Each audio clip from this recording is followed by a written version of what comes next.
Palmer Board of Education meeting for November of 2022. The Board of Education maintains a webpage on lewispalmer.org through which members of our public can find our live streaming information, meeting records, as well as presentations and resources which we will review and discuss during this meeting. Ms. Wood, could you call the roll, please? Mr. Clausen? Here. Ms. Phillips? Here. Mr. Schwartz? Here. Taylor? Here. Ms. Upchurch? Here. Thank you. Tonight we're honored to have John Hartling, James Bergeron, Anthony Trifiletti, Randy Fritz from American Legion Tri-Lakes Post 9/11 to present our colors and to lead us in the Pledge of Allegiance. All rise.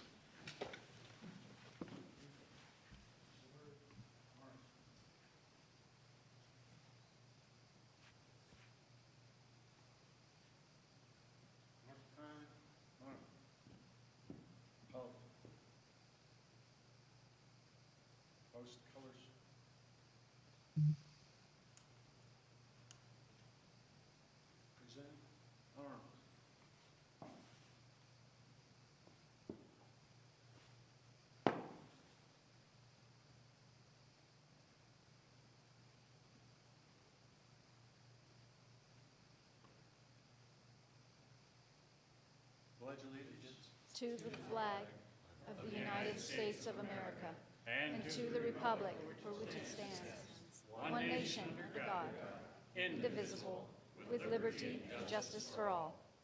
Order, arms. Left, face. Forward, march.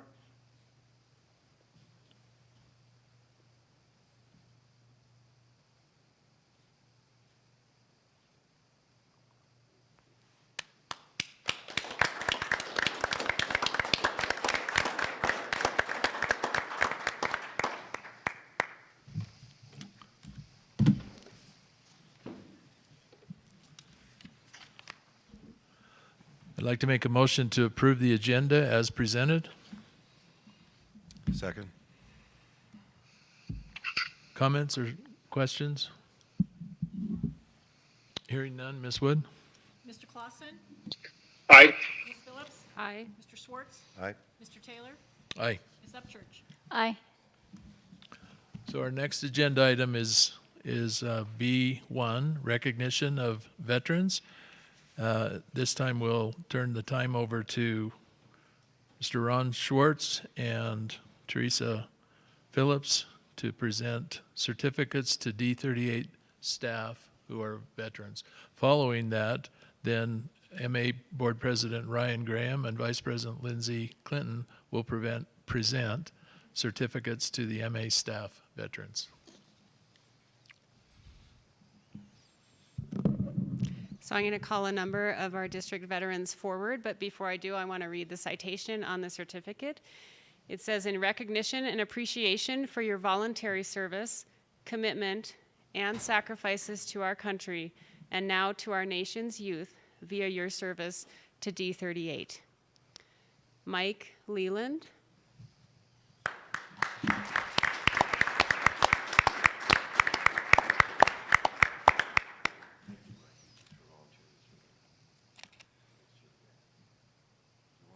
Hey, Mike, hang tight. Chris Coulter.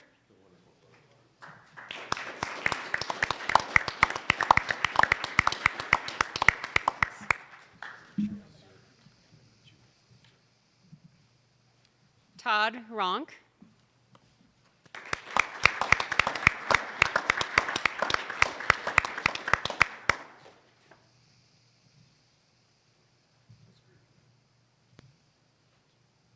David Schindel.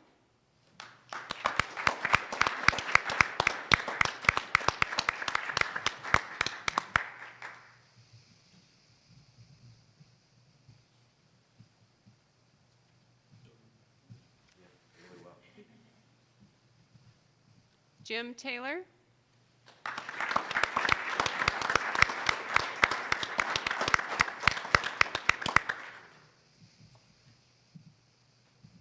Mike Thiemling.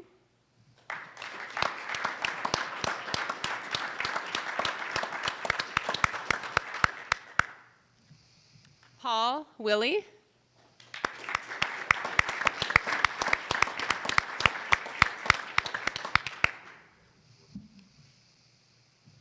And David Kennington.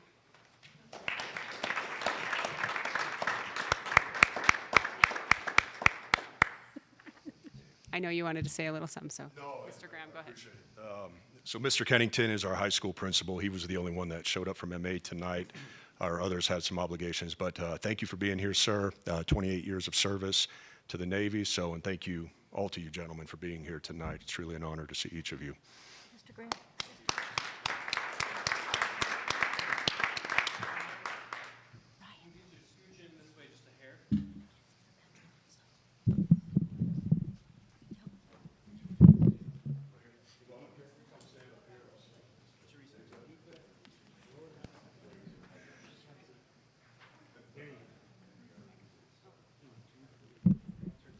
If there are any other veterans from D38 or that are here, could you please join us for the photo? Thank you. We want to make sure we didn't miss anyone.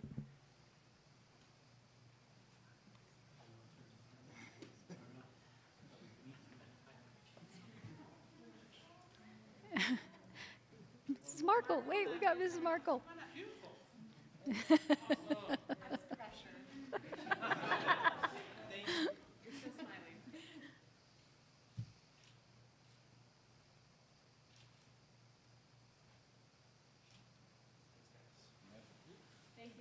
Thank you. I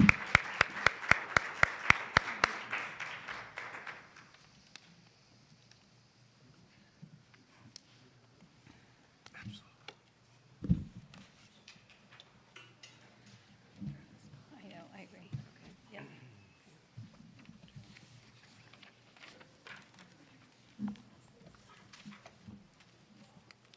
Our next agenda item is B2, public comments. At this time, in accordance with policy BEDH, the board will hear comments from members of the public who have signed up to speak. It is our goal as a board to continuously listen and improve. And we invite members of our community to speak publicly for a total of 30 minutes. Speakers will be allotted up to 3 minutes each, and time may be divided equally if more than 10 individuals wish to speak. Groups with a united concern may be asked to appoint a spokesman.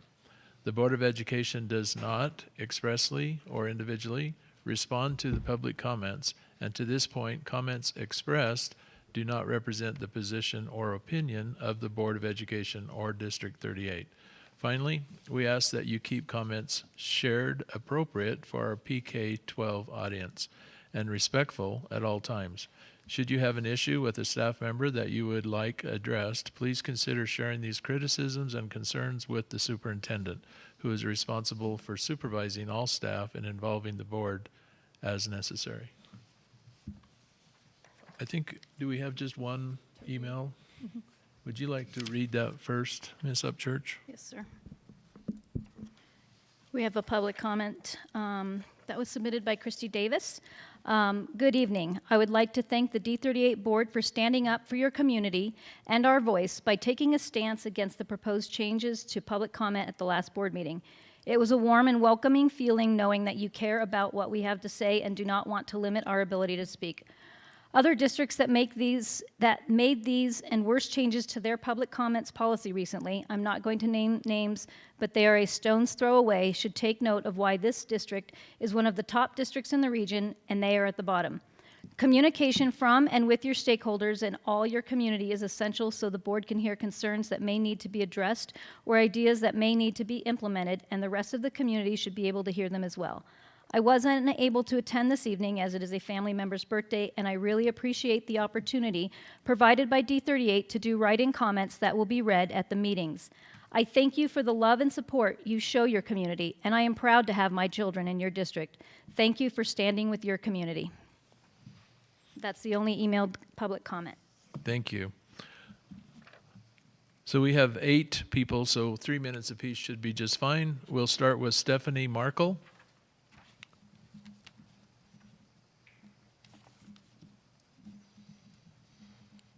Mine's short. I just wanted to thank all of you for putting the MLO on the ballot. as the teachers needed this financial support to stay here.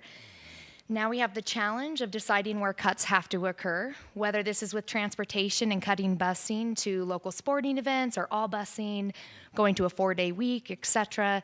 I look forward to further conversations on how to increase teacher and staff pay to get us to paying average for our surrounding area. So thank you. Thank you. Scott Saunders?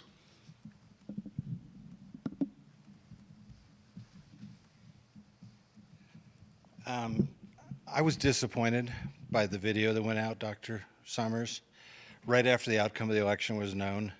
You're supposed to build community and unity, but that was an attack on the majority that voted against 4A. And I just think it wasn't recognizing their seniors that are on fixed incomes, they can't afford the tax increase. You called people that didn't favor that detractors. It was divisive, and it was just done in poor taste. I understand the feeling in the moment, so I'm not discounting that. But I just think as a leader of the community, your job is to not shame the voters, but to kind of stand above that. You did it unfairly. You called out people as detractors on the and you didn't call out people on the pro-tax side that said horrible things. It just displayed a contempt for people is what I felt. You accused people of lying and failed to acknowledge lies on the other side. As a leader of the district, I just think you should be fair-minded, not attack the community that provides your salary.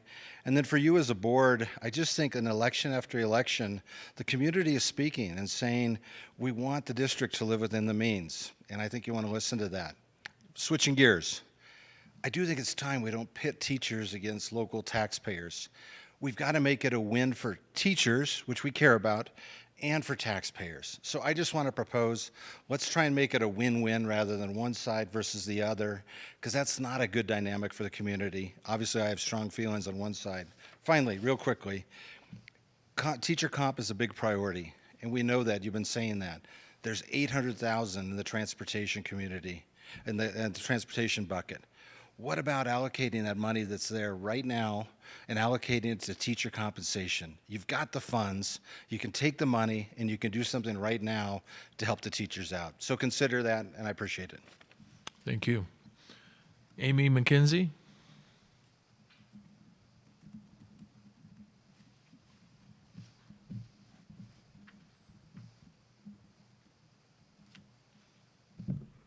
Hello.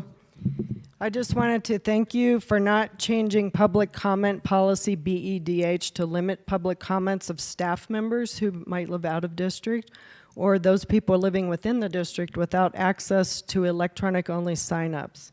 So thank you for not limiting public comments. Also, thank you for creating a new committee to address non-admin pay increases. And I would like to charge this committee with looking into other possibilities of where we can get money to help fund non-admin pay.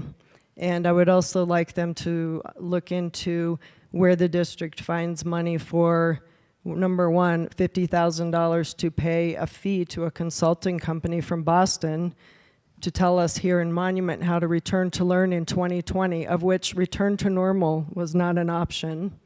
Two, $31,000 to put 4A on the ballot, this recent one, and other ballot measures that seem to come up on the ballot annually or biannually. Where do we find the funding for that? How about over $21,000 for a pay raise for the communications director from 22 to 23, but we can't find money for teachers and other staff. The $800,000 transportation money was just mentioned by Mr. Saunders. But is that in the transportation budget? And do we need the buses? Are they necessary? Are they wants or needs?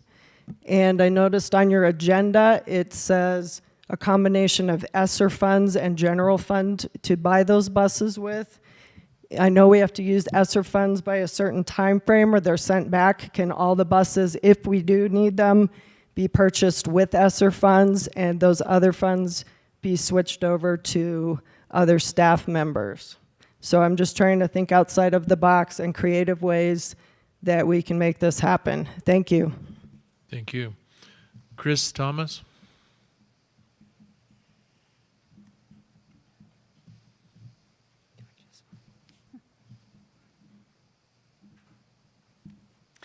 Hi, Chris Thomas. I'm a parent and community member and also work in the district.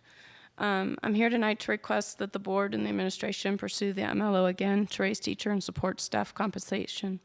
But first, I want to speak to the 50% of our greater community who did not support 4A. I want you to know that you delivered a gut punch to every teacher staff member across our district. Wednesday last week, in every building, teachers were in tears, wondering why this community does not support or value what they do each and every day. Wondering if they can afford to continue working in the district, a district that they love. But culture cannot make ends meet for a single young educator or staff.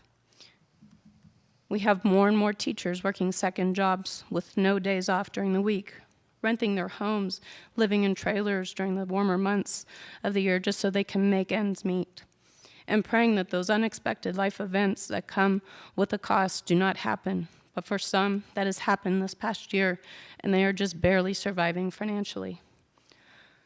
For those who have heard this and still refuse to vote for a district MLO because you don't want higher taxes, let me remind you that the district funding from the state is limited for us because the state sees our community as affluent and expects the community to support our district with local funding. I have heard that we, as a district, should go to the state and demand a change in funding. Well, that wheel is slow to move, and yes, we have been advocating at the state level. But we needed the funding several years ago, and the need is now, and the need cannot wait for the state to make changes to how we fund education. If you put property taxes in perspective to other locations, we have some of the lowest. Those property taxes that the district gets is a very small portion. Of the taxes that the district gets, there is an MLO with a fixed dollar amount, and the rest are bonds to be paid off over approximately the next 7 years. So yes, for an MLO, we'll make that amount higher right now, but the overall amount will eventually go down when it's solely the MLOs. The fixed dollar amount, and this would be a fixed mill. And the fixed mill one would actually serve the district for a lot longer. So I ask our board and administration to keep putting this ask out to the community and to not wait and to make a plea loud and clear for the urgency to fund our teachers, staff, and ultimately our students, and to not stop until this passes. Our teachers and staff need to know that you will not stop asking and will continue to look for ways to make small increases as funds become available. I know that everything is on the table right now from increasing class sizes to dropping programs and extracurricular activities to raising fees for all activities to more extreme ideas of moving to a 4-day week and to looking at our neighboring districts and having them absorb our district. This would be a very sad day in my mind to lose the history and community of D38 and what makes us D38. But without teachers and the inability to fill empty positions, what are our other options? Teachers are not lining up to apply to teaching positions across this nation, much less applying to a district that does not have a competitive wage for teachers and staff. So to our families, the burden will land on their shoulders to pay more for extras, and then to our students with more bodies in their classes. Several years ago, when the community was asked, what do you not want to have touched when looking at areas to make adjustments to lower the costs of the district? 3 items our teachers and our parents did not want touched were class size, to keep them small, don't touch sports, and don't touch the arts. Don't touch them. That is what we value in our district. Well, we've reached a point where that is no longer an option and will be looked at seriously. For those who don't have students in the district and did not vote for 4A, I ask you to think about who paid for your education. There was a community that funded your education from K through 12. We hear the phrase, pay it forward, and I see and hear many who do this in line at Starbucks or at the grocery store. Well, I challenge you to pay it forward through supporting an MLO to raise teacher and staff compensation to help fund the education of our youngest community members so that they can go on and become our next leaders, firemen, doctors, policemen, teachers. So let's pay it forward and support the district and ultimately our children within the district. And again, I thank you, board and administration, for putting this forward and keeping this in the front and to please continue to ask. Thank you. Thank you. James Howell?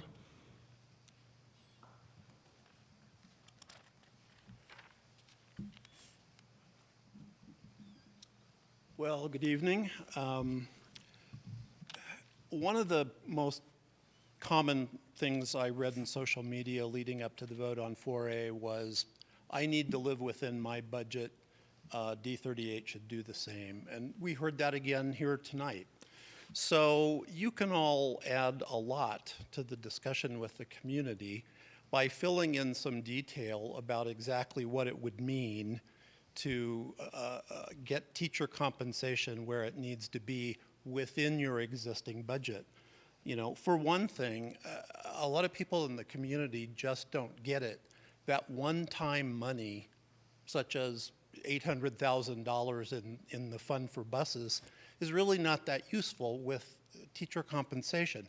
Teacher compensation is an ongoing expense, okay? You can't take a one-time bucket of money and really accomplish much with teacher compensation.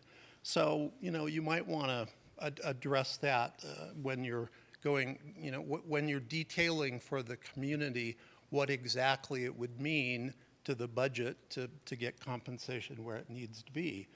I've seen studies that say a 4-day school week can save you between 3 and 5% of your total operating costs. That would get you most of the way to the $4.6 million that you need to have.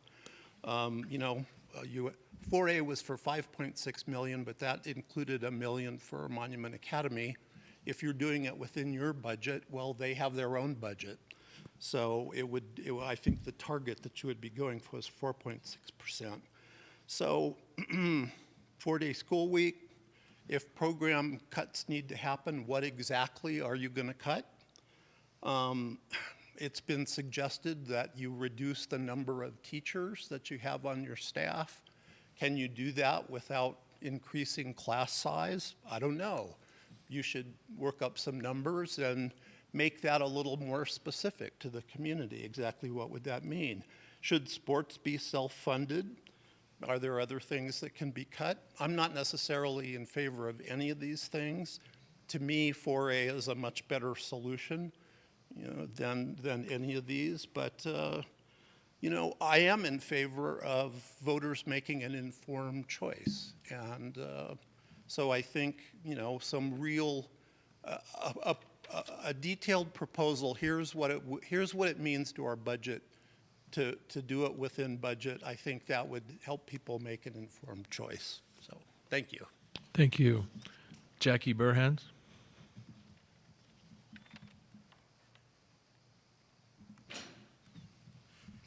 Hi, I'm Jackie, community member, and I wanted to thank all of the board and administrators and staff members and principals and teachers who work so hard for the 4A MLO. I was so impressed with the level of energy.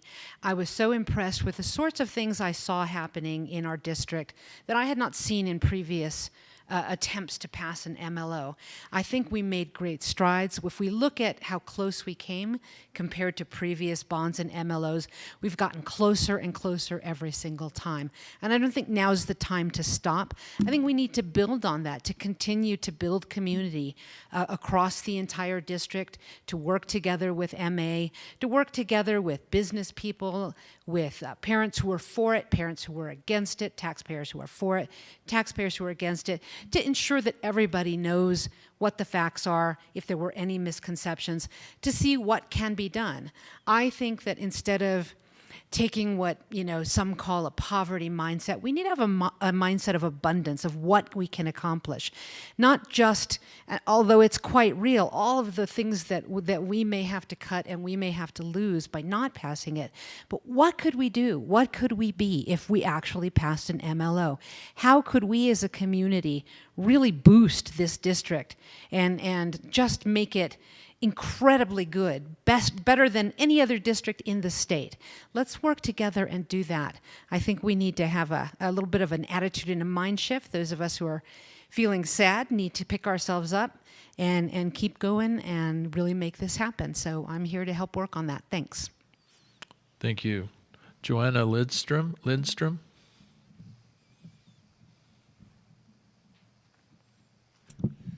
Thank you. Ladies and gentlemen of the board, Dr. Summers, and community members, I, like many other people here, are here tonight to address 4A in the MLO and offer some feedback and support.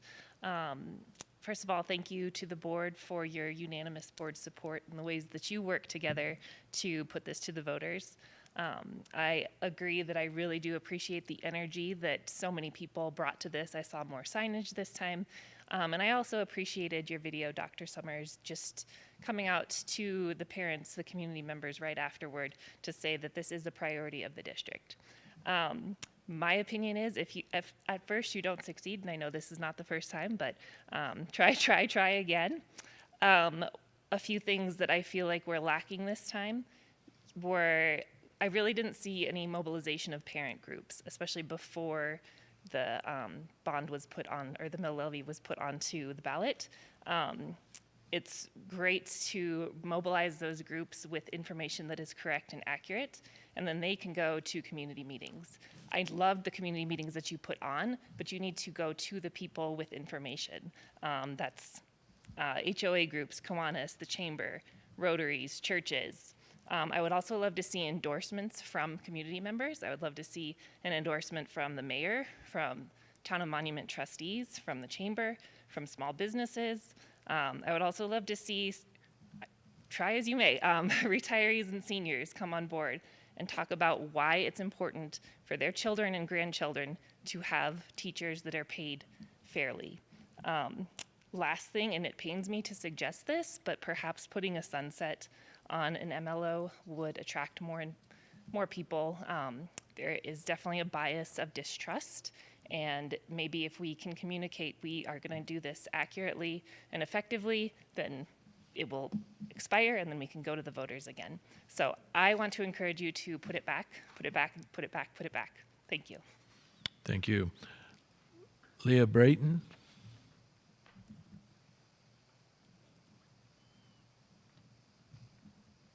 Hi, I'd like to share my experience as a teacher in D38. I don't know if I should look at the camera or you guys.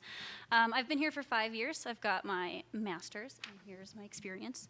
For a few years, I was on my own income, and I struggled to feed myself. I had to get several other side jobs. I've been a janitor, scrubbing toilets where they compensated me for working overtime. I've been a Lyft driver where I got bonuses for having a perfect 5-star rating. And I was a cashier at Shields. Great side gig for any teacher who unfortunately needs it. And I also was given 2 raises there, being recognized as one of their best salespeople. That was really difficult, but I also was able to get married, and luckily now my husband has a great job, so I don't need to work side jobs. However, now I feel selfish being at this district. It is selfish of me to stay here because it's not me taking care of my family. So as far as a long-term investment, being at D38 just doesn't make sense for me, and that's really hard for me to come to terms with because I love teaching here. I often tell my students when they're having a problem with wherever they are, you're not a tree, you have legs, you can move. And I'm starting to wonder if I really need to take that advice for myself. 23 years is almost an entire teacher career.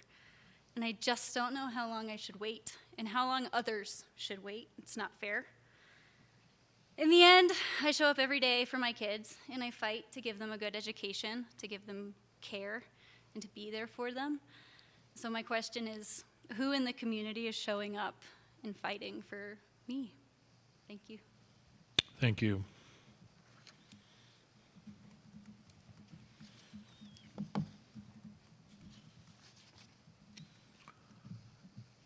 Our next agenda item is B3, board member comments. And if you don't mind, Ron, we can start on your end and work this way. I have no comments, thank you. Thank you, Ron. Tiffany? I have thought a lot and contemplated a lot about what to say, but what keeps coming to mind right now is the focus on being grateful and thankful for the sacrifices that our heroes have made. for our country and for our students, and also our teachers are heroes as well.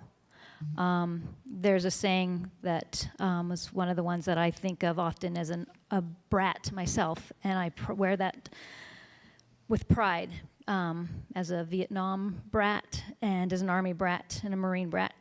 What is an American veteran?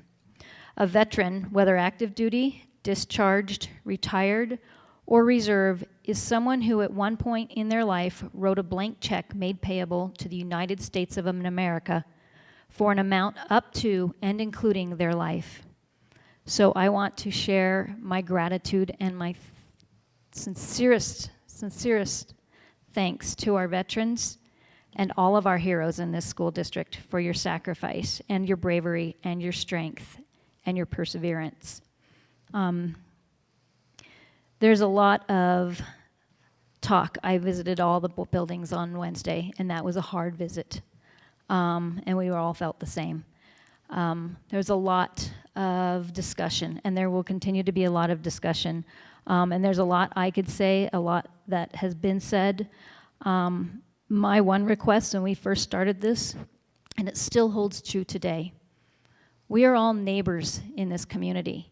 We all worship together. We all play together. We all shop together. Our kids go to school together. And so may we please have decorum, and may we please treat each other with dignity and respect. I appreciate the opportunity to talk about a lot of what I saw and heard. And I will welcome, this is an open welcome to anybody to reach out to me, and I will meet you at Serrano's. I will meet you at Wesley Owens. I will meet you anywhere in the district. And if you want to go over this little book, it's called the Colorado School Law Book. It's very thick. It's about 1,500 pages. And if you'd like to pour through this with me, I can show you exactly where the Colorado Revised Statute says that we have to put it in the general fund specifically. If you want to go over our budget line by line, I can give you, well, since I've been on the board, all 5 years worth of our budget line by line and show you. And I would love, love, love for you to show me where we need, what we need to do to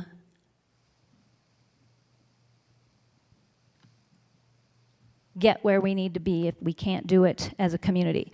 I would also love to go over our finance books from the state, and you can show me where that $3,000 that we as our D38 students get $3,000 more per student, each student, than each of our D38 students get.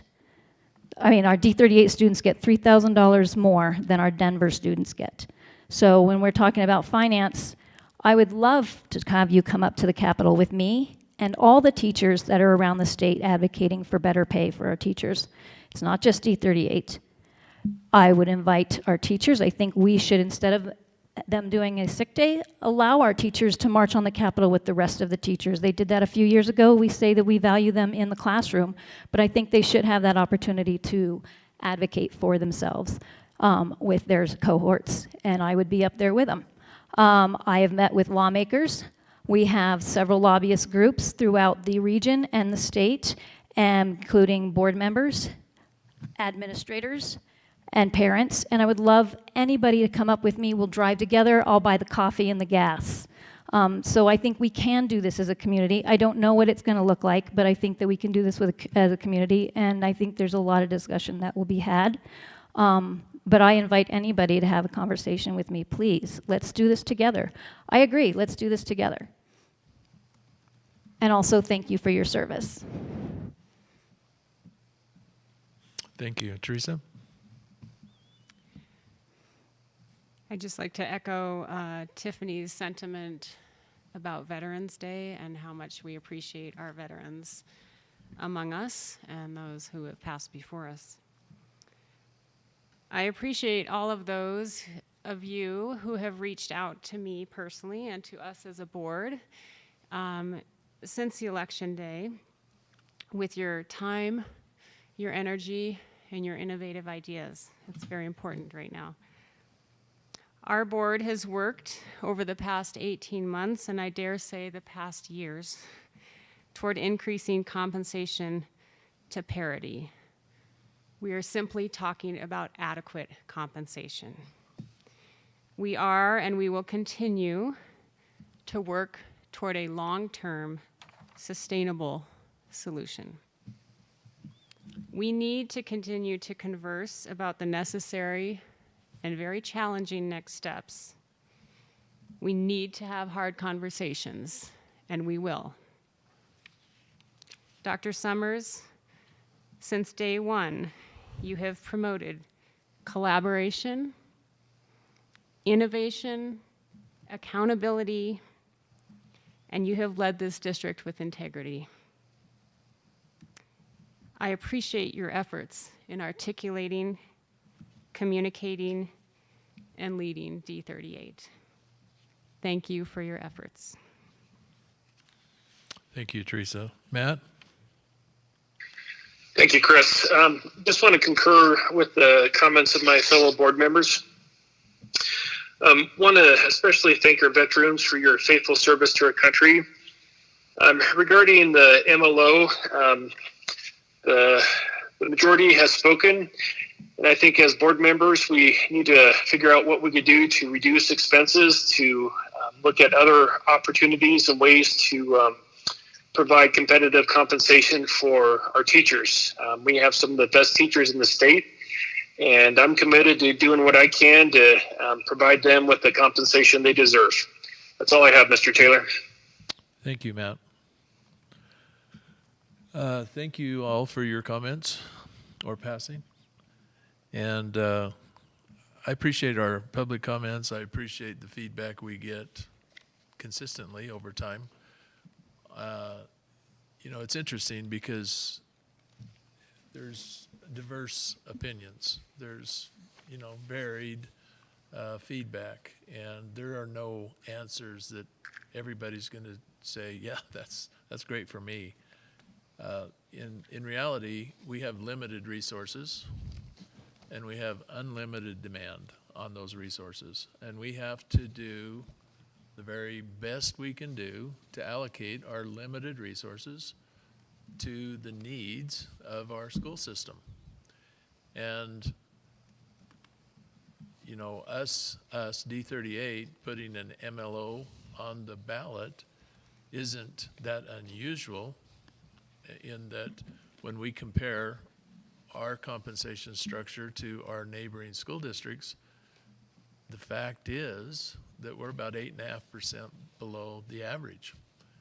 And so just in a competitive sense, as you may have heard some people say tonight, you know, there are options in neighboring school districts that pay better. And that's what we compete with. Now, that's not for everybody necessarily, but it is an option, and that's, individuals are gonna, you know, make their individual choices, and they have to. I support that. That's one of the beautiful things about choice. I think that my biggest disappointment was I had two quote unquote precinct leaders knock on my door and give me a flyer that said my taxes for an average home was going to go up $4,755. Now, I've looked high and low and done every calculation I can get, and that's about 10 times more than what mine would cost. That flyer also suggested that, I don't think they knew I was a member of the board, but that D38's corrupt. There was just flat out nastiness in this flyer. And I wish them well, and they moved on.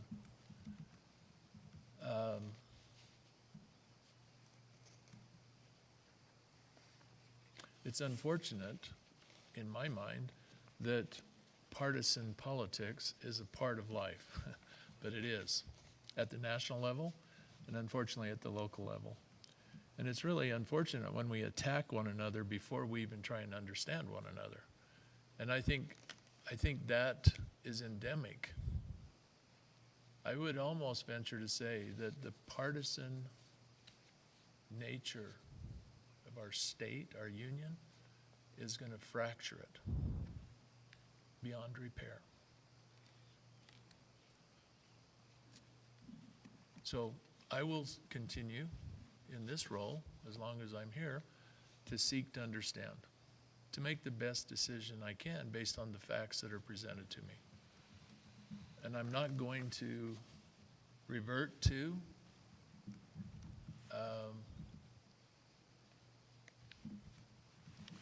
attacking others who have different opinions, because frankly, I think it's those different opinions that make us all stronger if we can just seek to understand first. So, you know, I have a nasty taste in my mouth, not because we lost. It's the process that we experienced. I feel really bad for teachers. I feel really bad for taxpayers who didn't want to pay. I feel bad for everybody because the process, frankly, is divisive. And as Tiffany was saying, we're all neighbors, but are we going to let politics destroy our friendships? I don't understand that. There are more important things. And yet, you know, we are where we are. It is what it is. And we do have to continue to go forward and find answers. And we're going to ask Mr. Ridgway to sharpen his pencil, which I know he already is. And we're going to find ways to address compensation as much as we can. It's not going to be equal to what we did, what we asked for in 4A, but we will do something. We have to. It's the right thing to do. Now, how we do it, we don't know that yet, but I know we can. I know we can. And I have one last plug. And that's for Halloween, of all things.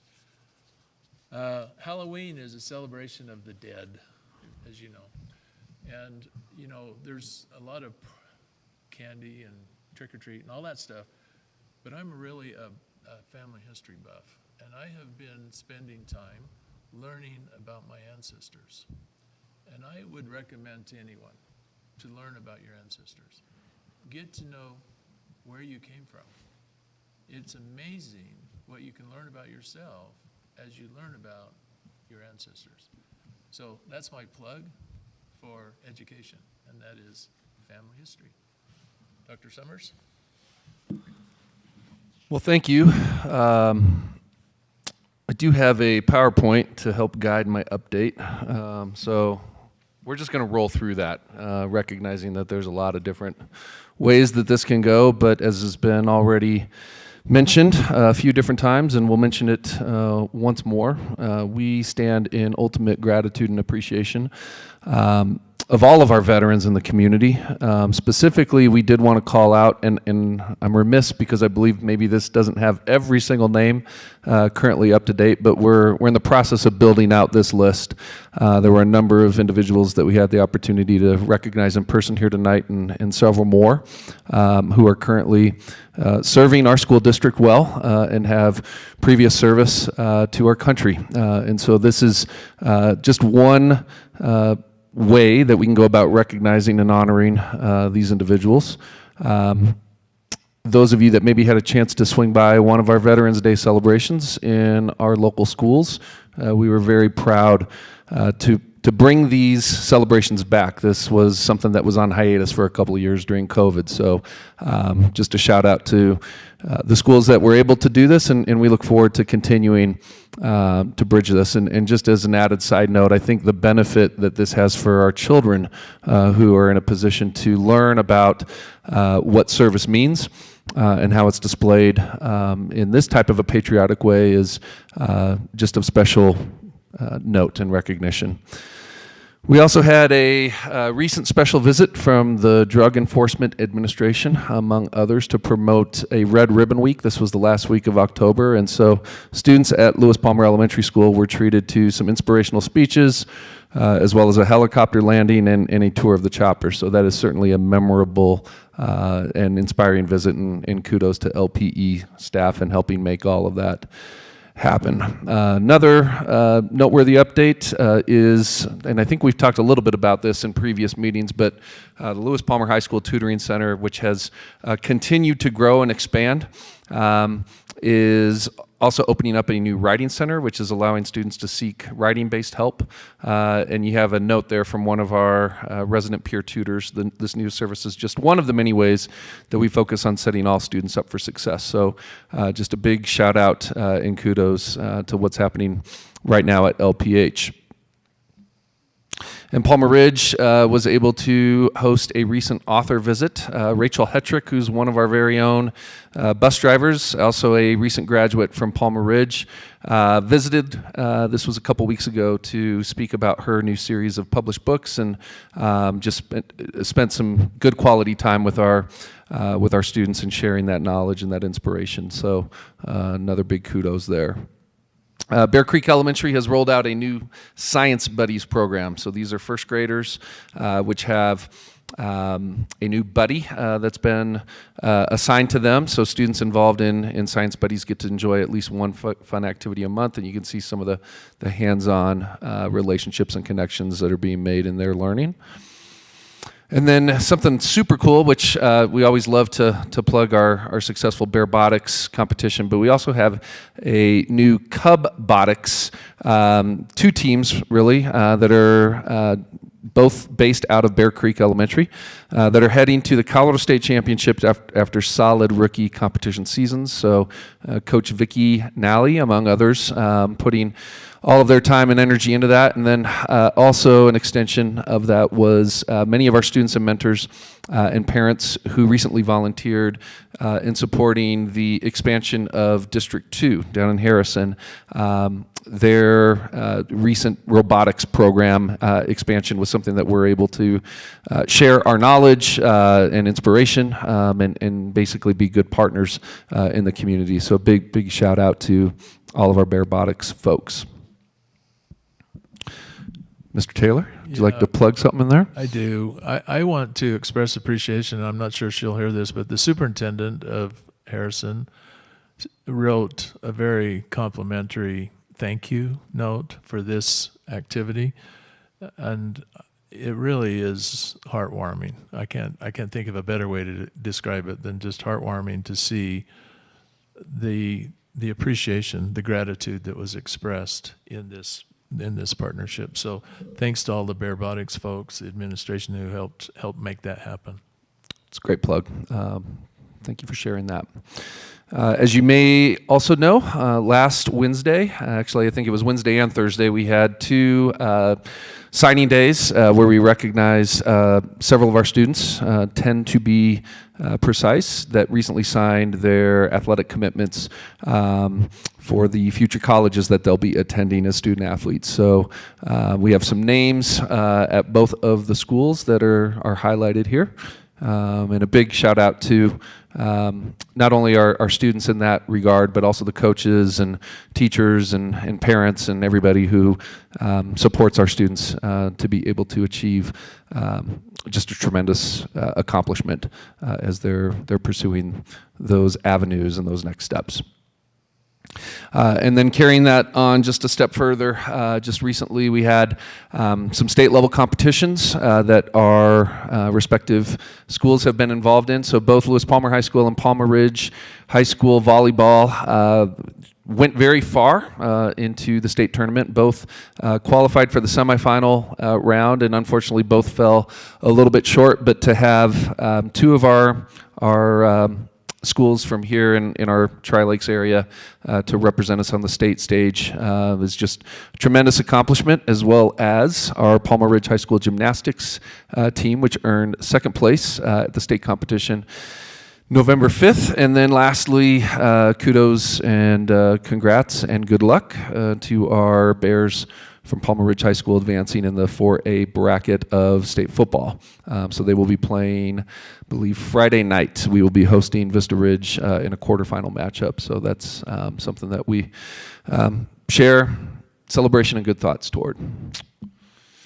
And then also our Harvest of Love update. So that time of year where we have the ability to partner in a food drive, food and other resource drive in partnership with the Monument Hill Kiwanis to benefit specifically Tri-Lakes Care. So while these are not the final numbers so far, we've had more than $7,700 in donations and hundreds of pounds of food that have already been delivered. So really appreciate all of those efforts and showing the gratitude that is synonymous with this community. You may hear, so this is switching gears away from some of the celebrations and news into a State Board of Education update. So last week, there are newly approved social studies standards, and we just wanted to take a moment here to summarize what the implications of that are. There's a lot of different mention of this in some different articles, but in essence, the updates really just call for districts to do what we are already doing, which is provide a welcoming environment. We are not making any significant changes despite these updates because, as you recall, the state of Colorado does not select our textbooks or curricular resources. And we are currently reviewing K-5 social studies curriculum this year, which will provide updates, or excuse me, opportunities for parent review if any new resources happen to be proposed. Finally, we welcome our families to review any curricular resources at any time upon request at the school. So we just wanted to make mention of this. I don't know if there's any specific questions that we can help address tonight, but it's definitely on our radar, but it's not something that really changes what we do in any material way. And then just a quick preview for tonight's item. So lots of comments already on our election, and we do have an item to discuss a little bit more around follow-up. You will be receiving the feedback that we've received from our staff regarding the family recommendation that we're making this evening. We'll have some opportunity to review our new quarterly financial document and have some good conversation in that financial planning and analysis section. And yes, there is an item around the potential of a school bus purchase, including discussion and considerations for our fleet. So that, I believe, wraps us up with this particular update. Ms. Upchurch. I'd like to also elevate our two high school groups of thespians, Newsboys and Little Mermaid. Both yes, shows please. were fantastic. They're such a talented group of students. And also, I believe our cheers and palms team at Lewis Palmer High School also elevated to state competition. Yes, I'll just echo that and say I'm sorry they didn't make our slides, but thank you for calling that out as well. Mr. Taylor? Yeah, I would, if you don't mind, just publicly give a quick update on what occurred just before our board meeting tonight over here at Grace Best. Oh, thank you. Senior Center. Yes. So there was a ribbon cutting ceremony that essentially rolled out the new alliance with the Silver Key organization and our Silver Alliance Tri-Lakes Senior Center. So as you may recall, we have moved the Senior Center from where it was previously positioned at the modular across from Lewis Palmer High School, and we have a wing at Grace Best that has several classrooms that have been renovated to accommodate the senior activities that are taking place really on a daily basis. If you haven't had a chance to swing by and say hi over there, that is a very I think it exemplifies really the partnership within multiple entities in our community, something we're really excited for, and it was a great reception. And Ms. Upchurch, thanks for being able to be out, and along with some other elected representatives, and there were some nice words that were shared, and just an opportunity to formalize what that current arrangement looks like. So anything else you'd add to that, Ms. Upchurch? The renovations that they did to their space it's a testament to community coming together.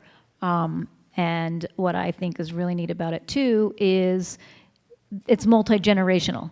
You have so much going on in that building, and we're so close with being able to have opportunities for, I don't know, elementary students walking across the hall from our homeschool enrichment academy or our Plaque building and doing Christmas carols for them. And it was very well received. There was a lot of, as you said, a lot of collaboration amongst leaders in this community, and it was a very bright light to an old building. Absolutely. Thank you for those comments as well. All right, thanks everyone. If you will indulge me, I'd like to take a 5-minute break. So let's reconvene at 7 p.m. to go to the next agenda, which is C1.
So, Dr. Summers, we just heard your update, and now we're going to agenda item C1 and give you the floor once again.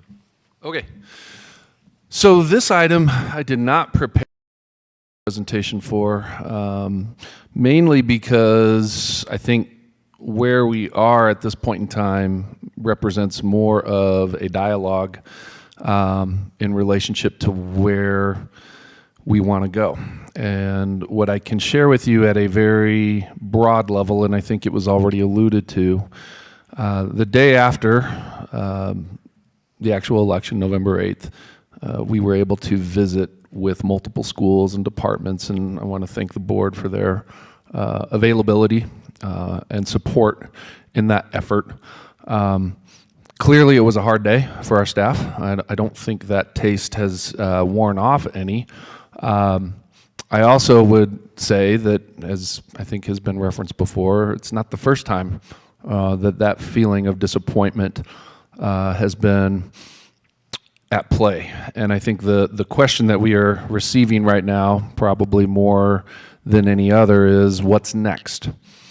And what I will say about that is it's not as easy as just saying, well, here's the problem, here's the solution. This is a complex issue, as we all know. It's an issue that I think has a few different potentials or possibilities associated.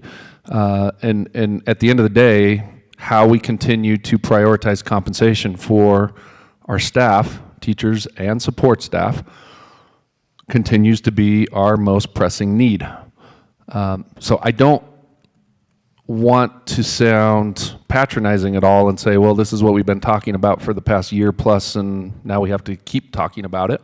Obviously, it would have been nice to have the funds that would have been generated through 4A to be able to achieve more of what we set out to accomplish. I think there's an opportunity, certainly, to look at where may there be the opportunity to find existing funds. That will not be without trade-off. I mean, it's very simple, right? We only have a finite amount of resources, as you mentioned earlier, Mr. Taylor, and there may be some really hard choices in terms of how those resources can be divided. I think we have to definitely be innovative and look outside the box, but I don't know that considering or contemplating what would it mean for us to go back as early as next year is something that obviously we'll be able to decide tonight, but it's certainly a consideration in light of the fact that we really were deliberate about the way that this ask was developed. The merits for it, while they certainly can be debated, I think really speak for themselves. We focused heavily on what it would take to close the gap and to achieve the parity that we were striving for. So to the degree that we can still find a way to do that, I don't believe there is an easy way to do that, because if it were, then we would have already probably done it. I think beyond compensation as one critical lever, certainly issues around time and potential creative solutions in terms of how we think about time, whether it's a 4-day work weeks / school week. Certainly that is a major point that would have the need for a lot of community input. It would require a lot of time and investment of energy to look at what the implications of that are, both good or not so good. And I think it would probably generate a lot of perspectives or feelings on whatever side of the issue you may come in on that one. Beyond that drastic or significant of a shift, there are potentially other ways that we can think creatively about time, because that is a valuable resource. Beyond pay for employees, there's also the issue of how do we think about the way that we can demonstrate value through different ideas around how time is illustrated. And then the last, so I think I'm just kind of situating this in terms of three various levers. So you think, again, compensation considerations, calendar considerations. The last, and a lot of comments have been made around this, there's an element of culture here. I support a lot of what's happening at each of our schools in relationship to how there is a strong culture. I don't know how much of that the board itself can directly touch necessarily day in, day out. Not to say that your presence or your voices aren't always valued in that space, but a lot of that is really just how we continue to go about our business.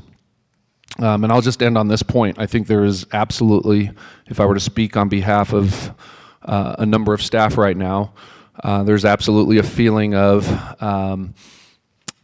how bad does it get before it gets better? Or another way to think about it is, what are the natural and logical consequences that may emerge from another failed initiative? And I say that with not any ounce of disrespect toward anybody. That it's just sort of the fact of the matter. We know and anticipate that we'll continue to struggle in the retention of our employees. As much as we can try to think outside the box and do creative things and help out where we can, the realities are that there's choice that our employees make in that process, and we'd love nothing more than to continue to find every way possible to support our employees continuing to choose being employed here. But we also don't have the benefit of a magic wand that we can just wave and make everything better. So as much as this is a very sensitive topic and one that I think is not going to go away anytime soon, I am looking forward to how we lean into this and how we continue to generate solutions as best we can, given time and other variables that we can hopefully make use of. But it's hard, and I think just echoing what's already been shared and what you've heard from a number of our staff is that it's a feeling of how will it ever get better right now. So I'm just trying to be sensitive to what we're hearing and what we're experiencing, and I appreciate this has a lot of different dimensions to it. So with that, I'll turn it back over to you, Mr. Taylor, and see where you guys want to go with all this. I'm just going to give everyone a chance to comment again. So I'm going to start this time with Matt and work the other direction. So Matt, do you have any comments on the election follow-up? I stand on the comments that I made during opening comments. All right, thank you. Teresa? So what I'm hearing, Dr. Summers, is we need to optimize within limitations. And I'd like to know from you and your team, and it doesn't have to be right now, but what is the time frame for making some of the hard decisions that we're referring to? About 10 minutes from now, we're going to start looking at it in the financial planning and analysis. Okay. And I'm thinking, I think we need to be thinking in the context of moving forward into the next school year, but also in terms of I think, as I mentioned before, a long-term sustainable solution. So that doesn't include one-time funds. Correct. It simply has to be sustainable, and that's where we're really in a tough spot, if I'm understanding correctly. You said it in a lot fewer words than I did. Yes. I'll stop there and pass to Tiffany. Thank you, Teresa. Tiffany?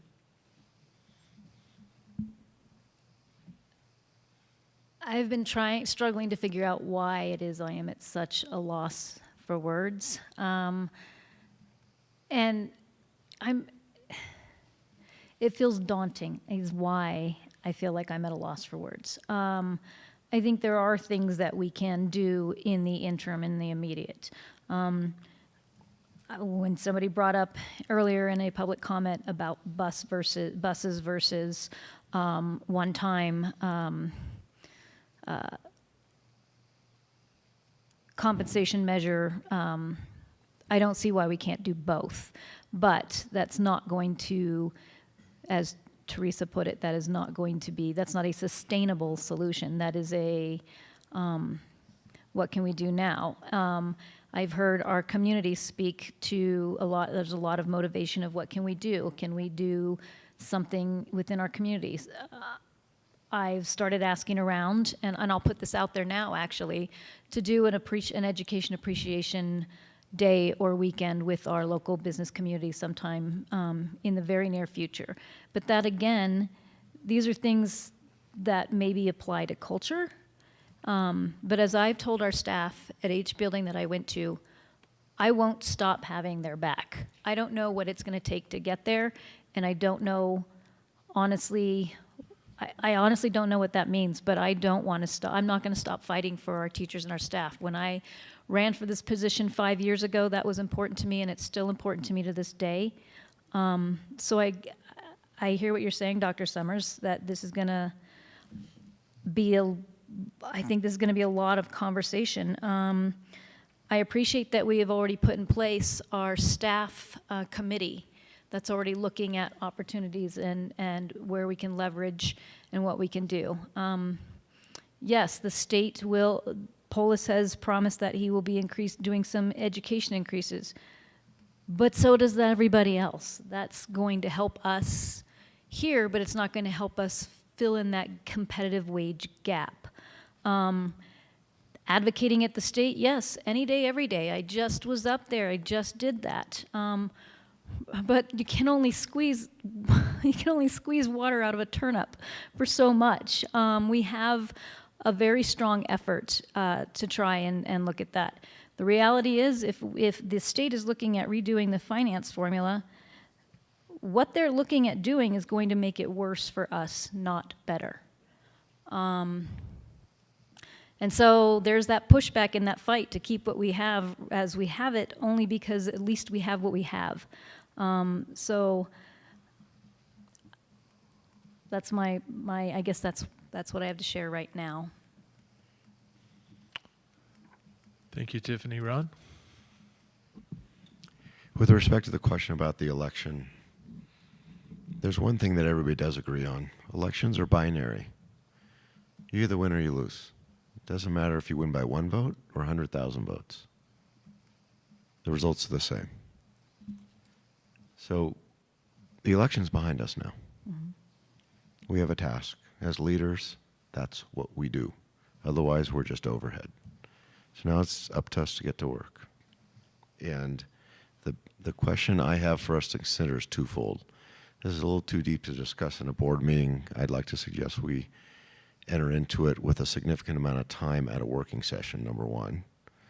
And number two, I'd like to suggest that we consider and have the staff's feedback on the difference between full compensation package and cash payment, so that we have their position if we come up with some thoughts and ideas, so that we aren't working on something that isn't something that they would find valuable. And finally, that we understand if we're going towards a number or if we're going towards a position.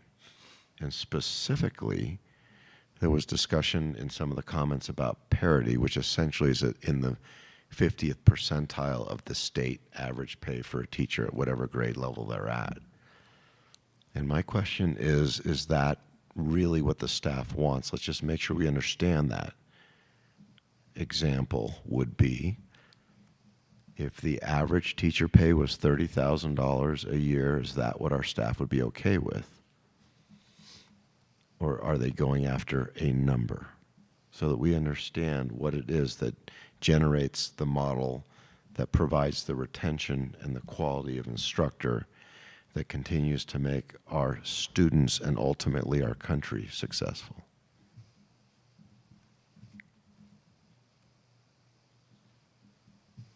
Thank you, Ron. So, I think it was Winston Churchill that said, success is not final, failure is not fatal, it is the courage to continue. that counts, and we will carry on. So I'm excited for our FP&A discussion tonight because we're going to start looking at what can be done. And I just would close this with this, and that is, we started working on a comprehensive long-range strategic plan. It's not done, but we started during the pandemic, and we've made really good progress. And I think that we will continue to make progress. And I think the reason the MLO was put on the ballot was a result of our comprehensive strategic plan. And so let's move forward. Dr. Summers, anything you'd like to add? No, I think that's a nice summarization. I think it gives us good opportunity to continue to have good dialogue and make decisions that are going to make a difference. Excellent. Thank you. Chris, Oh, sorry. please. May I please add one thing? I think that there's a piece that we have an opportunity to, something I learned from this that we can glean is that we've also got work to do. And I saw so much information it was hard to keep up with that was either half factual or simply not factual, and probably no fault of nobody's fault. I mean, like I said, this is a big book. There's a lot of information in here. So I think this is an opportunity to have those dialogues with our community to fill in some gaps. Now I'm done. Okay, let's move on to C2. Consider, approve, Family Act, opt-out resolution. So I'm going to begin this with a motion to approve the resolution to opt out of the Paid Family and Medical Leave Insurance Act program created by Colorado State statute as presented, and to direct Ms. Manchester to submit this information to the Family Division before January 1 of 2023 as required. I'll second. So before we jump into comments and questions, I'm going to give Ms. Manchester a chance to present again as a follow-up from our work session. Thank you. So at our work session, we talked about surveying staff. So we sent that survey out on the 8th, last Tuesday, and so I'd like to share with you those results. Just hearkening us back to our D38 strategic plan.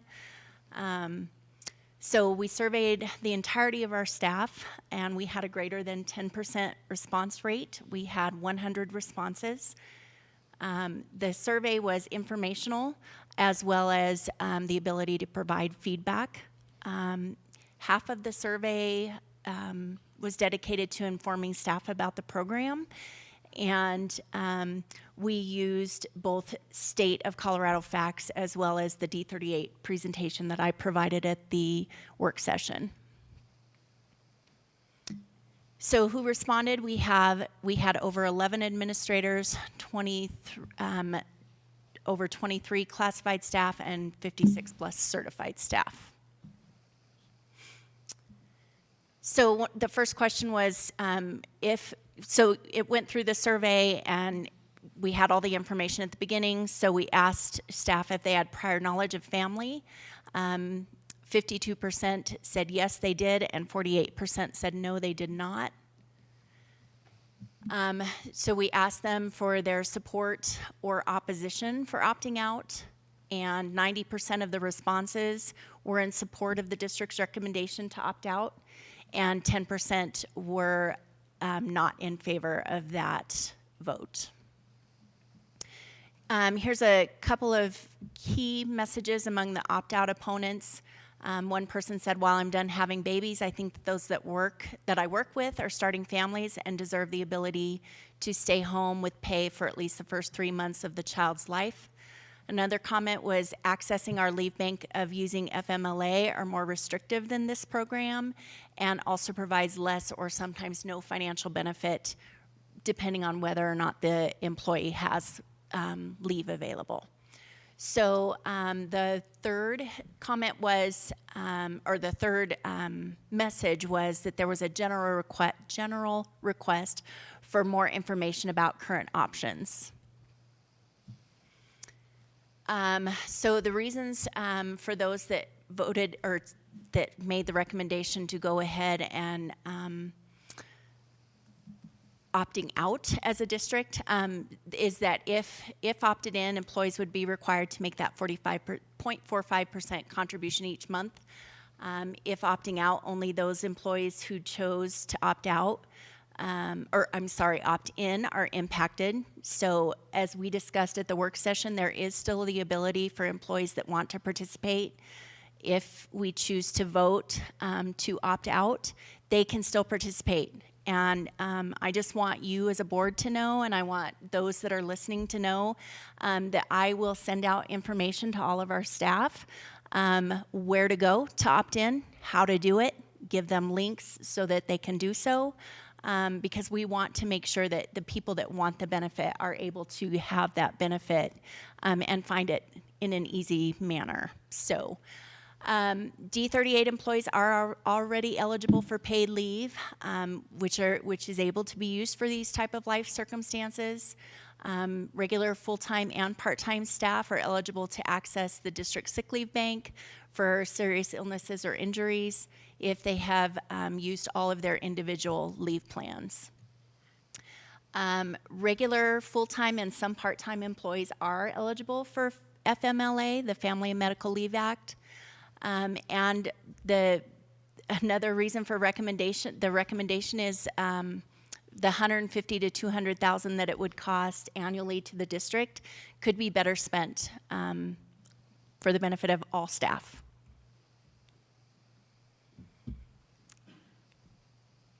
Any questions? Any questions or comments?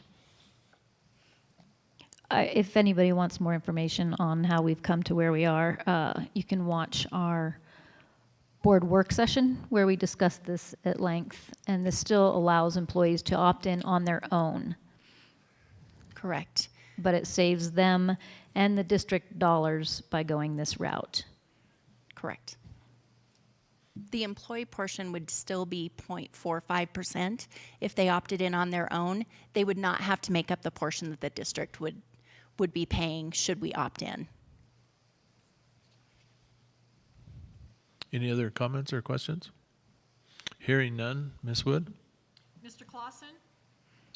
Aye. Ms. Phillips? Aye. Mr. Schwartz? Aye. Mr. Taylor? Aye. Ms. Upchurch? Aye. Thank you very much. And by the way, welcome. It's nice to have you with us and appreciate your work that you're sharing with us too. Thank you. It's great to be here. Our next agenda item is C3, Financial Planning and Analysis, Brett Ridgway. If I might, could I ask a question before you jump in? You're the boss. I never hear that at home. No, yeah. Sorry, Hal. That's why you're on the board, isn't it? So, yes. The enrollment data. Yes. Which I'm not questioning anything about it. I love it. It's consistent. You know, it's the same year over year. I finally understand it, so I can make sense of it. The question is, can we do something similar to that for staff? And I'm not sure what it would look like, but, you know, we just went through this MLO election and we talk about, you know, support staff versus teachers and then administration versus non-administration. Is there some way we could maybe have a presentation like this? And the reason I raised the question is because there's lots of debate about what our turnover is and how many empty positions we have, et cetera, but there's really no reporting of it that I'm aware of. Does that make sense? It makes total sense, and it's a great question because that's exactly where I want to head, and I want to be able to include that conversation as we get further into the amended budget process, especially. But some of the tools that I'm building review every single payroll that we do, and aggregates that information over time. So we'll be able to talk about FTE counts by specific roles, by locations, and what is the cost profile of those roles and in those locations. So, yes.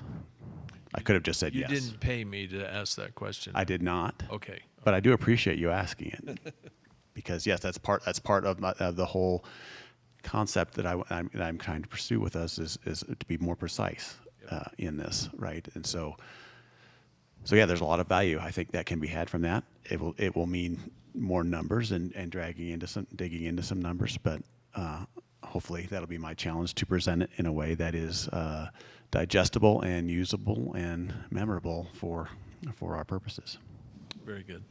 And can you also include, and you may be ahead of me, can you also include subs and long-term subs? I can. It's up to you as but to most how. of the I have no action, idea. most of the conversation, I believe, yes. The answer is yes. I'm asking because in the community at large, there's conversation about unfilled positions and some positions that have been filled with long-term subs. And so I'm wondering how we have an accurate accounting of that. That's okay. I don't have an answer, but you. Right. That's a good point, though. Yes, and there's work that, as we are evolving our payroll process, getting more precise on how we're doing that so we can segregate those type of pieces of information more easily. Right Great. Now, our historical accounting of it would have caused some difficulty. The data was all there, but you really would have had to know person by person rather than having a systemic method of segregating it. Great, thank you. I concur that I like this format. We've been using this format now for 5 years, and it's easy to understand, it's easy to read. Please leave this format for enrollment the same, because I'm used to it. And also, I'm going to note also that in this format, we have included all of our schools, including Monument Academy, ever since I've been on the board. I don't know what it was like before then, but we have indeed been including all of our schools. And so I appreciate this. I like this. Okay. Let's do it. Very good. So yeah, working out of board docs, I'll go through each of the attachments there kind of sequentially. And so the first one is that enrollment that Mr. Taylor, the registrar, prepares for us. And what you can see there is between this and the next file that I'm going to show you, I'm going to basically demonstrate that this is still an evolving number, but it's really narrowing in pretty tightly. 6,657 is what the number that he references as the October count report to CDE. If we go to the next file, which is called board docs-October count, it's a less pretty version. But you'll go to the lower right-hand corner of that one on the first page, and you'll see 6,659, right? So 6657, 6659. This is the nature of October count, is that we get into this onesie-twosie phase where we're reconciling, we're kind of hashing out, because believe it or not, there are all the students that are registered in multiple districts, and that has to be sorted out, at the state level through this process. What's also interesting and then about this particular file is taking what I'm presenting here, which is the 6,659, which is also, by the way, coming from the October count system itself. The first set of data is coming from our system. What we're saying we're reporting October count, this is what has been reported in October count and what is still being reconciled. But the 6,659 head count translates into the next page into funded student count numbers. Okay, and so the 6,659 really translates into 6,337, and a big part of that is is due to preschool, tuition basis, but also just a lot of other funding that is only part-time and not full-time student. And so we add to that a kind of a smoothing factor from the 6337. We add 58.5, and we get this 6395.6, which is in the yellow highlighted over on the kind of the mid right. So that is what I'm projecting to be the final funded student count as of, I think this was a day or two ago. And again, it will undoubtedly be slightly different from this, but not materially so when we get it all finally buttoned up. Can you explain the phantom number for me? Okay. I wasn't sure, whether this was something that was visible to you in the past or not, but this is something that's important for us to know and understand. And this is what I mentioned in terms of the smoothing impact. And so, going up, so right up here in the top upper right, we have. So I'm on page 2 of the second document. You'll see 6,306. And this is basically showing you what happens in the School Finance Act for how student count is funded. And so we have this 6,306 number. They carve off the Ascent students, and they get to this this total of 6,300.5 for which I have noted for 22-23. This is the portion of the funded student count that is subject to what they call student count averaging over time. And so they take the 22-23 number and then the 4 previous. So you have a 5-year data set. So you look at 21-22 down below there, then 21, 19, 20, 18, 19. And what happens is there's a calculation that says you will get funded basically at the best number of either the current year or an average of the last 2 years or an average of the last 3 or an average of the last 4 or the average of the last 5. So you get to this best number of that, which in our case is 6,359. Well, the 6,359 will be our best average, but it is 59 students higher, 58.5 students higher than what we actually would be funded for this year. So that's colloquially has been referred to as phantom students, and that's a big part of the conversation at the state level is why so many phantom student funding. Because this, for us, it's kind of a true averaging thing. There are other districts that are in a continual decline, and they're receiving several hundred, not thousands, of additional student funding, and not reacting to their new reality on a more timely basis. And so again, the reason I'm showing it this way is for the full transparency, but also to make sure that we know, that we're aware of what would be coming, right? If you look at the 18-19 year, it says 6,527.5. That was the funded student count in 18-19, versus what we're talking about here is 6,300. Now that's 250 students difference, but that's the biggest number of the averaging. So we could stay flat next year, and our funded student count would go down because that number would fall off. And so that's just something to have in the back of the mind. There are those type of things that are, in some ways, they're nits and gnats, but it becomes part of the confusion when people are losing track of where we are and why is it that funding number versus this funding number. I just want to clarify. You said it's the larger of the 4, 2, 3, 4, 5-year average or the current. Right. So if our current grows, we're not limited. No. Be it by the past. This is just when there's a decrease that it helps us. Yeah, it's meant for it's declining enrollment, averaging again is what they're calling it, and it's meant to assist districts, not to name names, but like the 11 in town peaked at like 35,000 students, several decades ago, and now they're down into the mid-20s. So as they've eroded down from 35,000 into the mid-20,000s, that's what it helps, smooth that landing, if you will, in some way. For us, we're kind of moderate. We're kind of right on our numbers, so it's kind of just fine tuning. But they don't qualify, what the scale is. They just say any district can have the benefit of either the current year or any of that recent averaging.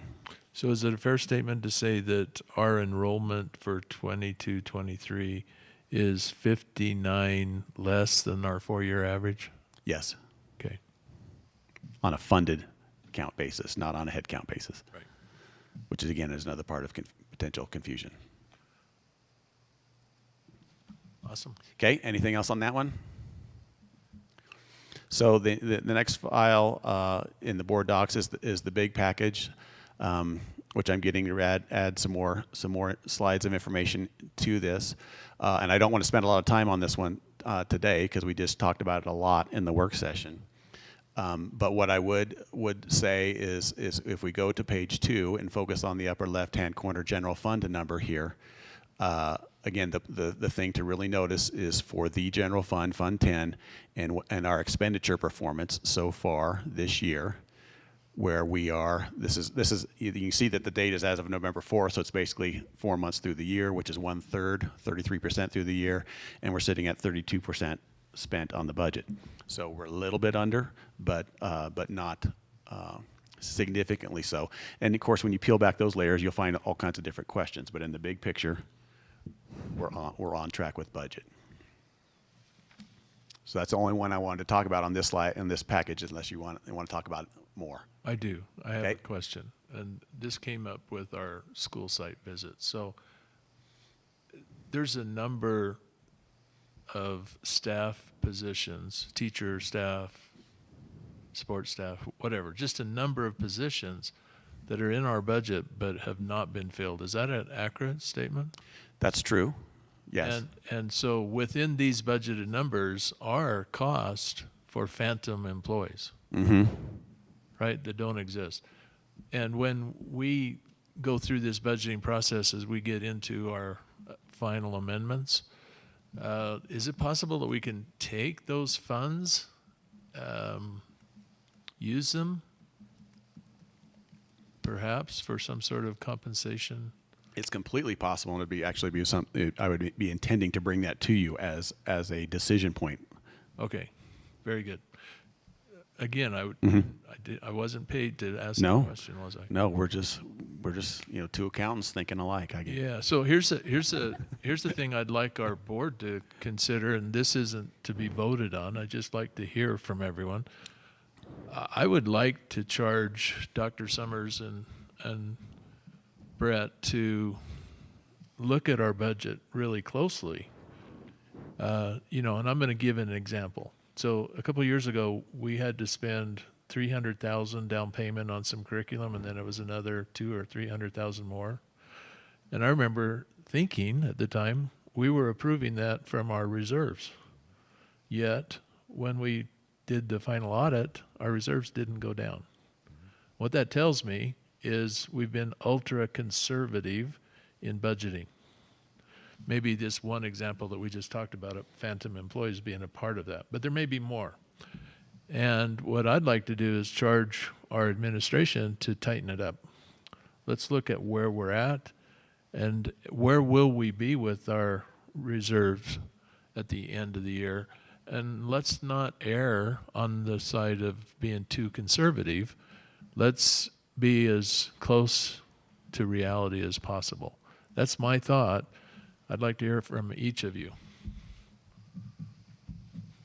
Ron? So ironically, both Ms. Upchurch and I and Ms. Phillips and I had that exact conversation in the last 48 hours. So I think we're in significant agreement, number one. The question, of course, is sustainability. But in general, there's good news here, too. Regardless of the election, if it had passed, no cash would have changed hands until the beginning of the salaried year next year, correct? Yes. Okay. So if we're looking for things that are going to attempt to cover this delta, then whatever we do, we should target for an equivalent beginning date, correct? Well, it's a great question because in my mind, I'm thinking I'm open to a one-time salary action similar to that we did during the pandemic, right? But I don't know how much it is. I'm not trying to suggest that. I'm just saying if it's hidden in the budget somewhere, understood. Let's deal with that. Right. But then there's that secondary point that you're raising, and that is longer term, what could be done? What can be done that's sustainable given what we know? Right, because the ask was for the election was about sustainability. Right. And so there are a little bit different types of funds, right? OpEx versus CapEx, ultimately. Yeah, and really, it's about one-time money versus recurring money. And yes, we can talk about, yeah, there is some savings that is being generated. If we looked at these numbers, and we said, yeah, we're 32.3% versus 33.3%. Well, that's a 1% theoretical savings so far. That doesn't accumulate a whole lot, and we need to continue and see how if that trend continues. Right now, you'd be talking about 17.2 to 16.8, so you're talking a little less than $400,000 of savings so far being recognized. But in order to turn around and do a particular item on it, you need to know more. You need to know more what is going to be recognized even going forward. So if we annualized that out, then yes, there'd be a number of potential savings on personnel. But we need to get a little bit further down the road to make sure there's enough of that is realized and recognized that we can say, okay, we can safely say, yes, let's go ahead and turn that into a one-time item. So speaking to my question earlier in the meeting, how far down the road do we need to get before some of those decisions can be made? I think by the amended budget timeline, we should know. So I'm talking late January. Mm-hmm. Yeah, and I agree. All future conversations about this need to be parsed so that we know what is one time, Mm-hmm. what is continuing. Mm-hmm. Every single conversation. Yeah. So it'll be helpful. Tiffany, anything you'd like to add? So 2 thoughts. My question is, wait, I got to clarify first of all. When Mr. Schwartz said that he and I and Teresa talked about it, not the 3 of us talked about it.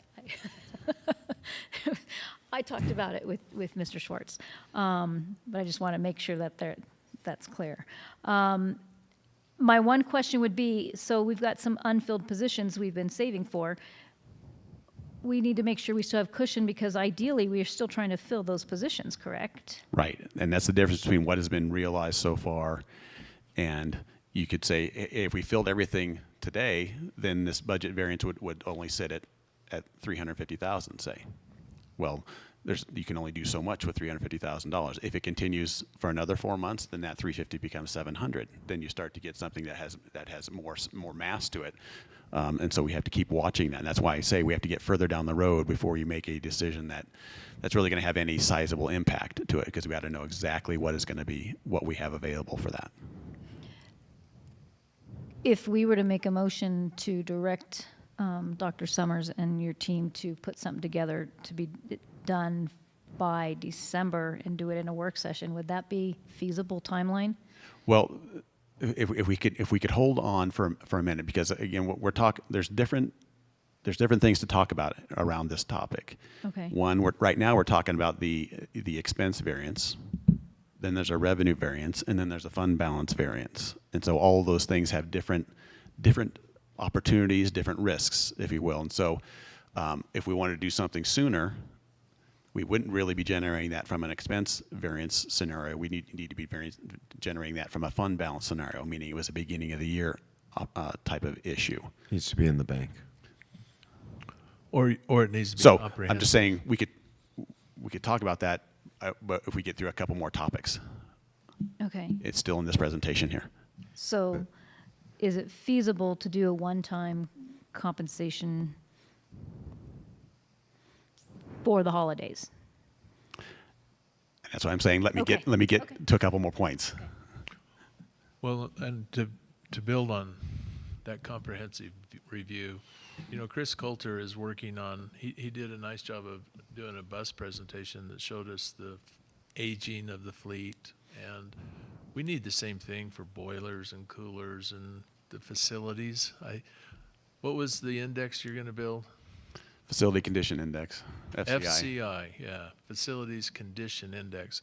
That needs to be looked at as well. So, yeah, I want to do something relative to compensation, but I also don't want to be short-sighted and then become in trouble when we have a boiler go out unexpectedly. And that has happened, and that does happen as well. So, having said that, the idea of this conversation wasn't to do a motion. I didn't mean to intimidate that. My point was to ask that in December, January, we see what we can do reasonably, both as one time and a permanent adjustment.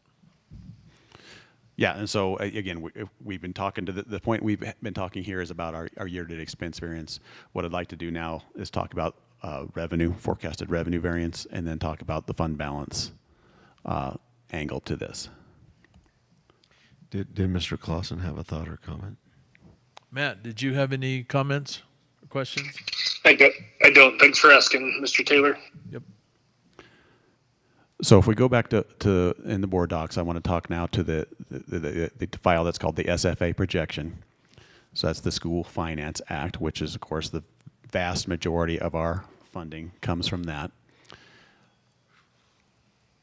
And so this is a quick three-page presentation that talks about the School Finance Act and the different sources of the revenue, being local property tax, specific ownership tax, and then the state share. This is and what's key on that is the district's funded pupil count and the per pupil funding.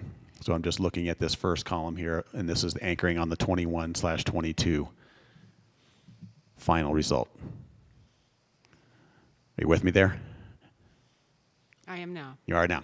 Quick Okay, cool. question. Yeah. Is this truly the net cash that inflowed into the general fund? This is for the School Finance Act. Yes, and it also represents this would also represent, because this is done on a total district perspective, so the Monument Academy money is in here as well. So this is exclusive of any budget stabilization factor subtractions? No, that's already included in this. Okay, so are there any other revenue generating items that are not included in this number? There are categorical funding, in particular, with like the funding that we get for special education, for CTE, et cetera, is part of this. Grants, maybe. The other thing that it's outside of the School Finance Act is the 99 mill levy override, some of the additional specific ownership taxes.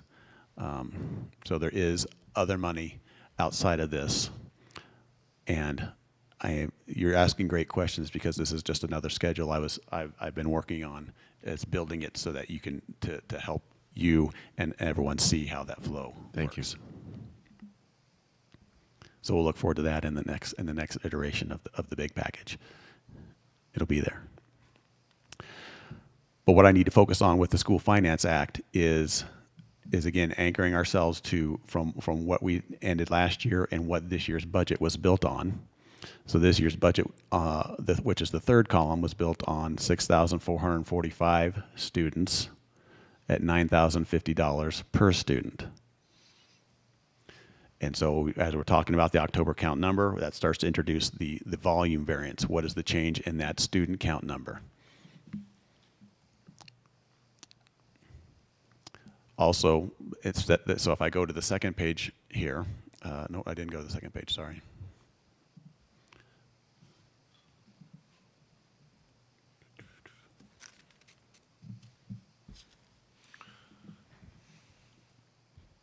So if I go to the second page, that's where I start to bridge that down and start to show then what is the impact of this year's October count. So this year's October count, which we were just talking about, it is not the original budget of 644.5, it's 6395.6, which shows 49.8 students down from the budget assumption. That does not mean specifically that we shrunk, although it does show that we shrunk about 10 students from last year. 13 students from last year. So that 50 student difference, so I'm on page 2 of this, and not introducing any change in per pupil revenue, really. It shows 27 cents, but it's really, that's just indicating what we've been funded at so far this year. That's generating a $452,000 negative revenue variance. What's important to know about that then, because again, this is total district perspective, is whose variance is that? Does that belong to the operated portfolio, or does that belong to MA? And the answer is some of each. Okay, so if you go to page 3 in this file, it introduces, it shows that the 452,000 is split into the two pieces, being $159,000 for the operated schools and $292,000 for MA. So the answer to that question is that the largest part of our negative, of our student count variance, belongs to Monument Academy, 32 students versus 17 for the operated schools. And so that is the equivalent pro rata variance, application of variance to each of those groups of total per pupil revenue. So a negative variance, right? Negative variance, right. $160,000 less. $160,000 less on revenue, Yep. right? So we're talking we were talking expenses where we're trending better, meaning we're not spending as much, and this is because of unfilled positions. So that is yet generating something. Now we have another variance to relate with that, which is the revenue variance, and then we'll talk about the fund balance variance next. Any questions before I move off of this one though? I don't think so. Okay. So going back to board docs, I'll bring up the next file, which is the fund balance carryover. And this is something that we also started to talk about in the work session. And so this is a third piece that you want to make sure that we have understood and introduced for amended budget conversation and for any changes then that we want to do to the original budget assumptions, like any type of supplemental payment programs. And so the fund balance, this is the cash in bank, if you will, at the beginning of the year. How much of that is exactly what we anticipated in the budget, and how much of that is different than what we had in the budget.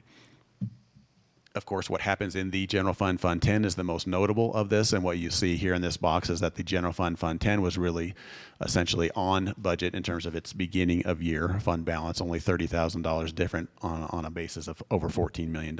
So that's really a negligible variance. There are the other funds that we have across the district going across this page, where there, again, is specific purposes for what those funds are accumulated for, and some of them have less opportunity to be managed than others, meaning managed by us, by you as the Board of Education. And so you could, you could jump to this far right column and say, oh, there's $36 million of funds. And actual, we were expecting $32 million, so that's a $4.5 million positive variance. But I'd have to really tap the brakes on that and say, okay, yes, yeah, but that comes from specific pieces, and we don't have access to all of those pieces for a general fund type of spend. Some of them we do, some of them we do not. And some of them are lumpy and periodical versus consistent. So you go to page 2 of this presentation, and we'll start to unpack that a little bit and say, okay, let's just work from right to left here. We had first of all, Fund 23 is fees and fundraising. Well, that has a very strong tie to what that money's used for, so that's not available for a general fund conversation. The nutrition services program, much the same thing. That is actually a self-funded operation as much as it can be, and so the $1 million that sits there needs to stay there. We just need to have a better budgeting assumption for it. Well, I have a question about that, and that is this. There was, we had to fund the nutritional services out of the general fund, and I don't remember the exact numbers, but it's because during the pandemic, we couldn't even use the vending machines. So there was a lot of income that didn't occur because we couldn't sell things during the pandemic. So we had to cover that out of general funds. Right. I would like to look at that and see if some of that could be recaptured, if possible, given the new normal that we have. Mm-hmm. If that makes sense. No, that's a good point. But yeah, and we can look at that, but there are just lots of rules and restrictions about that. And of course, we have Proposition FF, which just passed, which is going to throw a whole new wrench into the works. That a lot of unknown with that. So continuing to work right to left, then we have the fee-for-service transportation fund, and you'll see there that I have an indication that this is something that we could make an adjustment to because the general fund is subsidizing the fee-for-service transportation program. We should manage that subsidy, I think, a little more precisely, and not overfund that, which is what it looks like we've done for just a little while here. The Fund 44 capacity projects, that is pretty restricted to those purposes, so no adjustment there. The Fund 43 capital projects is also funded by allocations from the general fund, so there's an opportunity to look at that because we did have a positive variance in terms of the fund balance that we're starting the year with out of Fund 43. And then 31, 18, 19, also those items are pretty well set with where they're at. So I'm honing in really on Fund 43 and Fund 25, the capital projects and the fee-for-service transportation, as something that, for a beginning fund balance opportunity, there is something we could look at if we, the collective we, are interested in pursuing that. And that would be adjusting this year's allocations to account for the beginning fund balance variance. So this year's allocations, on the line that goes across the middle of the sheet, it says 22-23 adopted budget interfund allocations. And it says we had $3.8 million scheduled to go from Fund 10 to Fund 43 into Fund 25 in these two increments of $2 million and $1.8 million. Because each of those funds had a beginning fund balance opportunity, we could, in the amended budget, lower those allocations and send less new money to them, and let those carryover funds be extinguished or used for those purposes. So the second line there is the proposed changes for the amended budget would say, let's take 1.6 million of that $3.8 million and not send it to those two funds and retain those in the general fund for general fund purposes.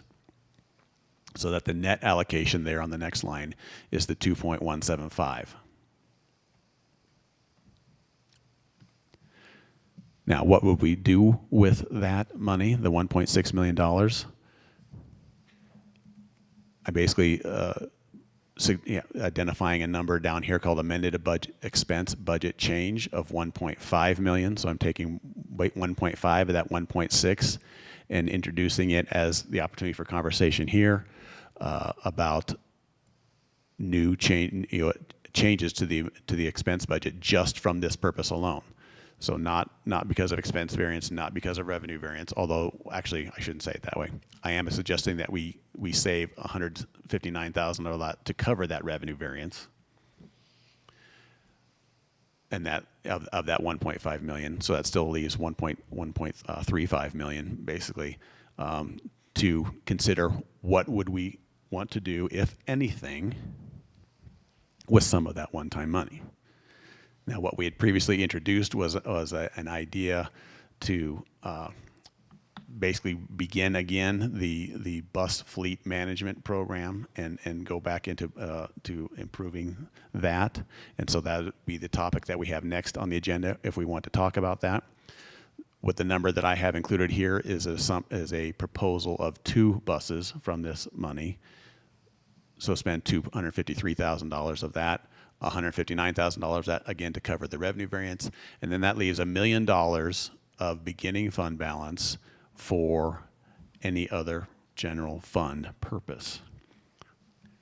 And so that's why I have the other question mark there to say we could do a particular item, for instance, this audio system, or we could do something else, or we could do neither and let that money sit in fund balance. And So- just to be clear, this is only the fund balance. This doesn't take into account the budgeted salaries we're not paying. Right. Okay. Yeah, this is not about the expense variance entity. So it's the fund balance, that it's a positive issue. It is assuming to cover the negative revenue variance that we just talked about. So those two items do come together with this, but the expense variance stays out there as a still an opportunity when we get further down the road. But we do end up projecting, hey, there's this $1 million number of fund balance. And again, this is beginning of year money. So this is all money that is here now. It is all realized and recognized. And is there something that we want to do with that? No, what, go ahead. Oh, you know what I'm going to say on where that, I'm going to advocate for what I advocated earlier for. I understand that we need to make sure we're looking at the bigger picture, but I'm still going to advocate for a one-time compensation. And again, I'll just reiterate what I said earlier, is I think we as a board can direct Dr. Summers and his administration to look at that and come forward with a proposal in December or January, whatever timeframe makes the most sense. We could come back with a proposal at the November work session. December. Well, it is in November, but it's Yeah, for you're December. right. November 29th work session, which is the December work session. You're right. Yeah. But I'd ask Casey to chime in. Yeah, I mean, I appreciate that there's a desire to do something immediate. I do think there were some comments made a little bit earlier as to, and I think Mr. Schwartz, you brought up, what is the staff looking for? I think we have a little bit of time to get that feedback from staff in relationship to the benefit of a one-time action and potential variables that are associated with that. If you recall, 2 years ago, there was a similar proposal, and that action, I think, was well received. It was also a different context and a different type of climate at the time. It was also in the middle of a lot of COVID stuff, including a freeze.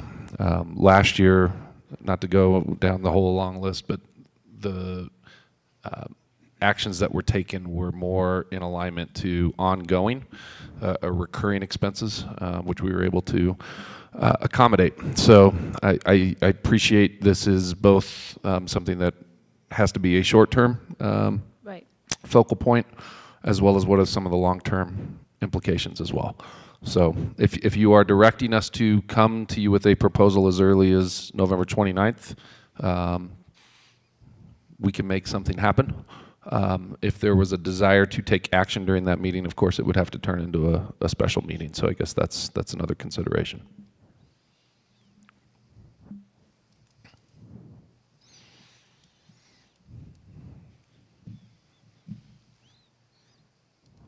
Matt, do you have any comments?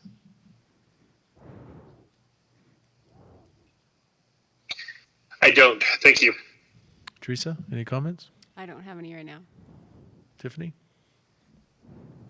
I recognize it's not a sustainable solution, but it's, I think, something that's important to visit. Is that the same as saying we want them to come forward on I November would- 29th with a proposal? I would make a motion to ask the superintendent and his team to come to share information at the next work session with the potential of being a special meeting.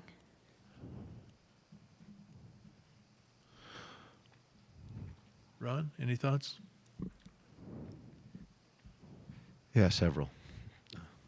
I'll just take 15 minutes. No, I'm kidding. A couple quick things. It's natural to have a knee-jerk reaction, to want to do something, to mend wounds. And it's valuable to mend a wound. Our job is to figure out if it's the right thing to do. So there's no harm unless it causes undue duress to the staff in taking a look at it. I would just ask that we really be objective in understanding the opportunity cost of doing it and not doing it.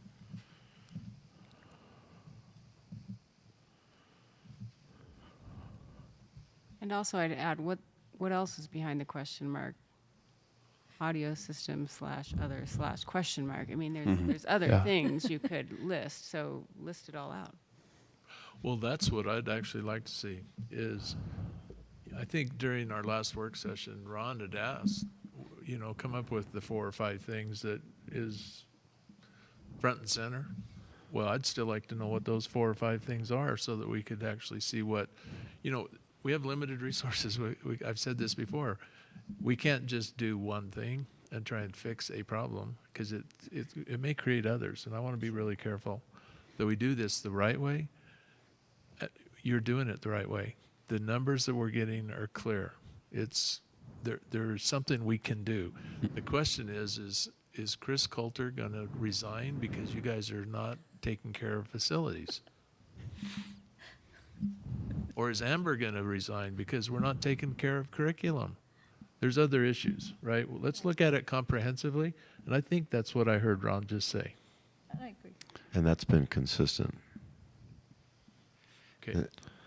I think that gives us enough direction to have the next iteration of a game plan. The only caveat is I don't know how 100% full-blown comprehensive it will be as of November 29th. I think it will be, here's where we are as of the information that we have going into that meeting, with an opportunity to continue to go forward.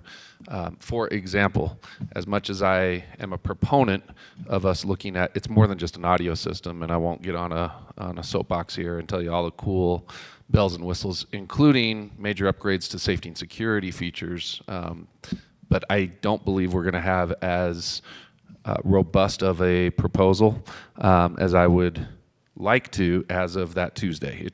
These things take some time. So we can give it to you as comprehensively as we do have it in that meeting, with the intent to continue to shape the full picture, because what I appreciate is that you all are trying to make a very informed and deliberate decision in light of multiple competing priorities. And that raises the question for me is there an urgency here?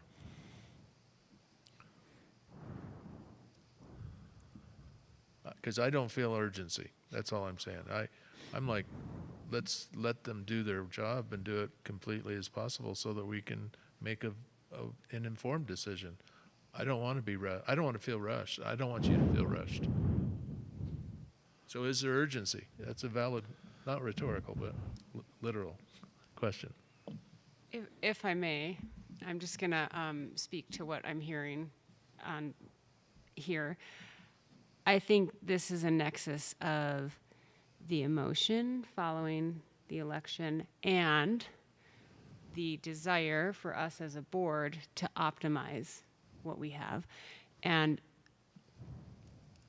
there may be ways to do both. We just need it laid out very clearly for us so that we can make that decision. And I think that your intention is well laid, and we want to take care of D38 personnel, and we want to be good stewards of the budget. And we can do both. Mm-hmm. We can do it. But we're not at a point where we can make those decisions right now, tonight. Right. Can I ask a clarifying question? If we are to have whatever we're able to produce as of November 29th, is the intent to take action during that particular meeting, even though it's not currently a special meeting, or would you prefer that we just engage like we do in our work sessions and have information with the intent to make a decision at a later time?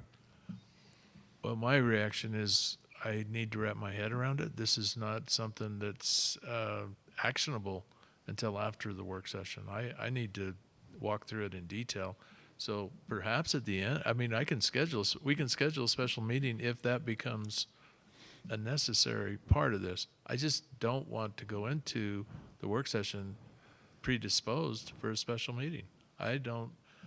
There's a lot here for me to wrap my head around. And if I could just react to that statement, that's helpful to us because I think it helps us shape more of the decision points without the pressure of a decision that has to be made at that particular point in time.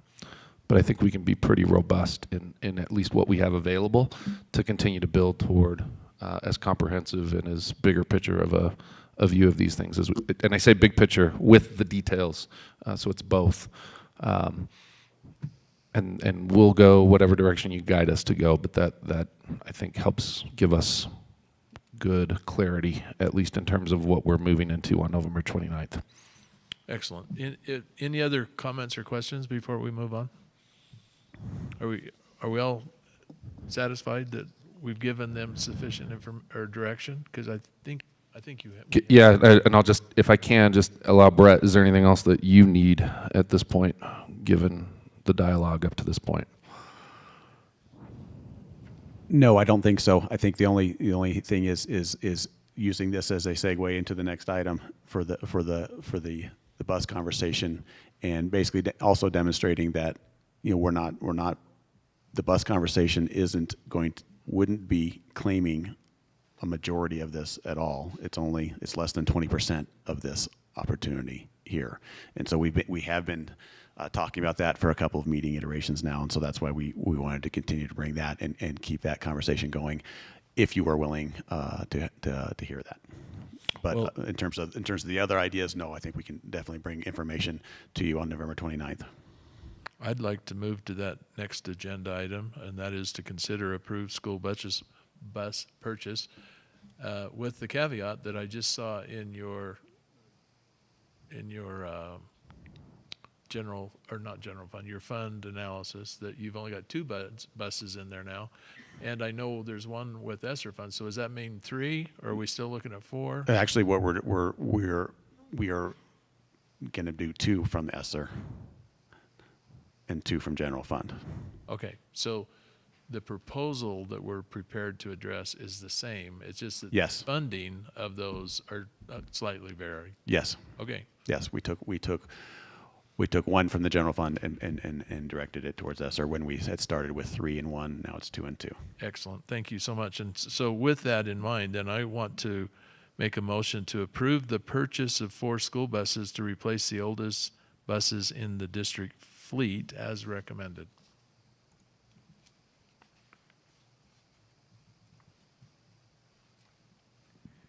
Can we hear the presentation first? Well, we're not voting yet, but go ahead. Yeah, we don't have to have a second. We can make the motion again afterwards. Thanks. You got it. Are my peers okay with that?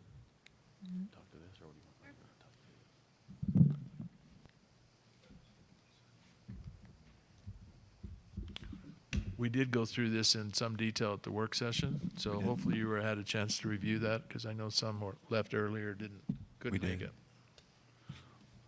If there are any questions, good evening.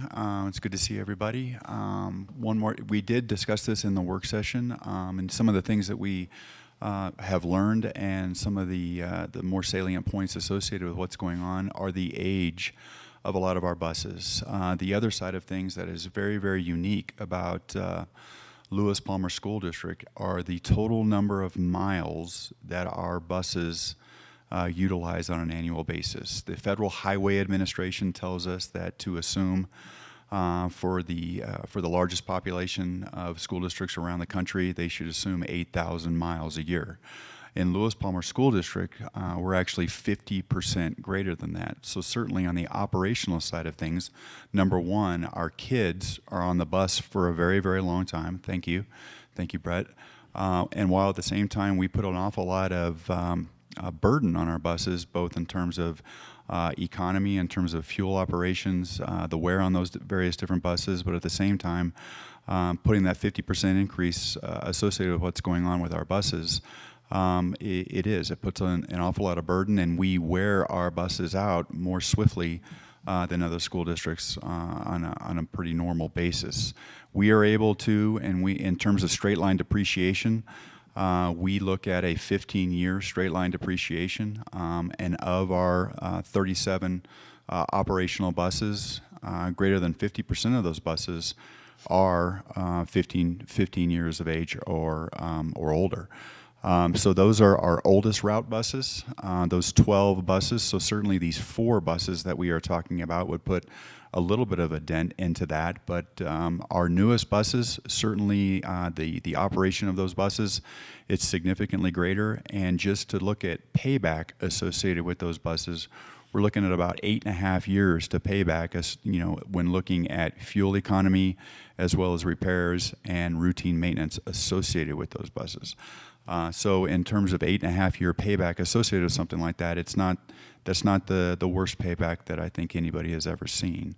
Again, 18 of our 37 operational buses are, do see greater than, or have seen greater than 200,000 miles, and that has an awful lot to do with the fact that, oh, do you have a question? Is there a question? Not Sorry, until Ron. you're done with your sentence. Oh. Well, you can see what happens there is an awful lot of our buses, because of the 12,000 miles annually, we have an awful lot of our buses that are greater than 200,000 miles. Yes, Ron. So, question on your payback analysis. Yes. It's purely fiscal. It has nothing to do with the operational disruption that happens when an aged bus has a mechanical problem, correct? Not at this time, but at the same time, the way that we look at those 37 buses, those are trip buses, those are spare buses, those are special needs buses. So we're looking at the entire portfolio in terms of that impact. So you can see when we get to those oldest 12 buses, there's certainly an impact to something, whether it be special needs trip buses or our route buses. It doesn't take long to sort of impact the day-to-day. That's my point. Yes. Is the payback's probably sooner than the number. Well said. That you articulated. That's a pure fiscal accountant's. A very theoretical, yes. It's an accountant's payback. Doesn't take into account operations. No. Yeah. Okay. Thank you. You're welcome. So certainly those 4 buses. The other thing that's really, really great about these 4 buses, I'm certainly slanted in one particular way, and I think that should be acknowledged. But at the same time, all of these buses include 3-point safety harnesses.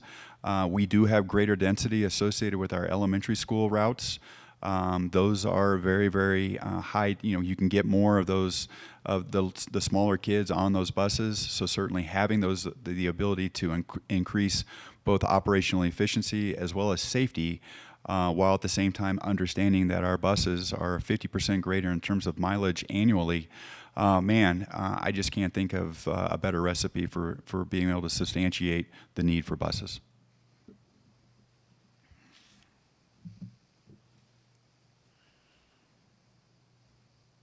Real quick, with each new bus purchase, about how much in savings, or what's the loss that we're experiencing right now? On an annual basis, for buses that are older than 10 years, we typically anticipate, just from a maintenance side of things, we anticipate a cost between $10,000 and $15,000 just in maintenance, because those pieces and parts are tougher to come across. When they do wear out, it's more catastrophic.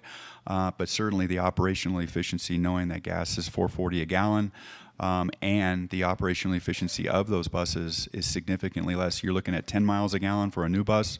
You're looking at 5 or less miles per gallon for an older bus.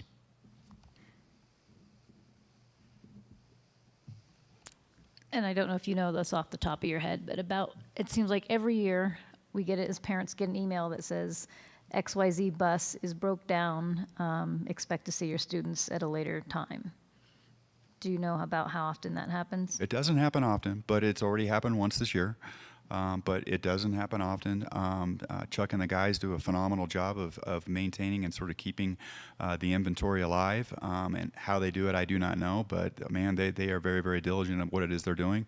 And they also anticipate. They also put their heads around the idea of the what if scenario, which I think is prudent.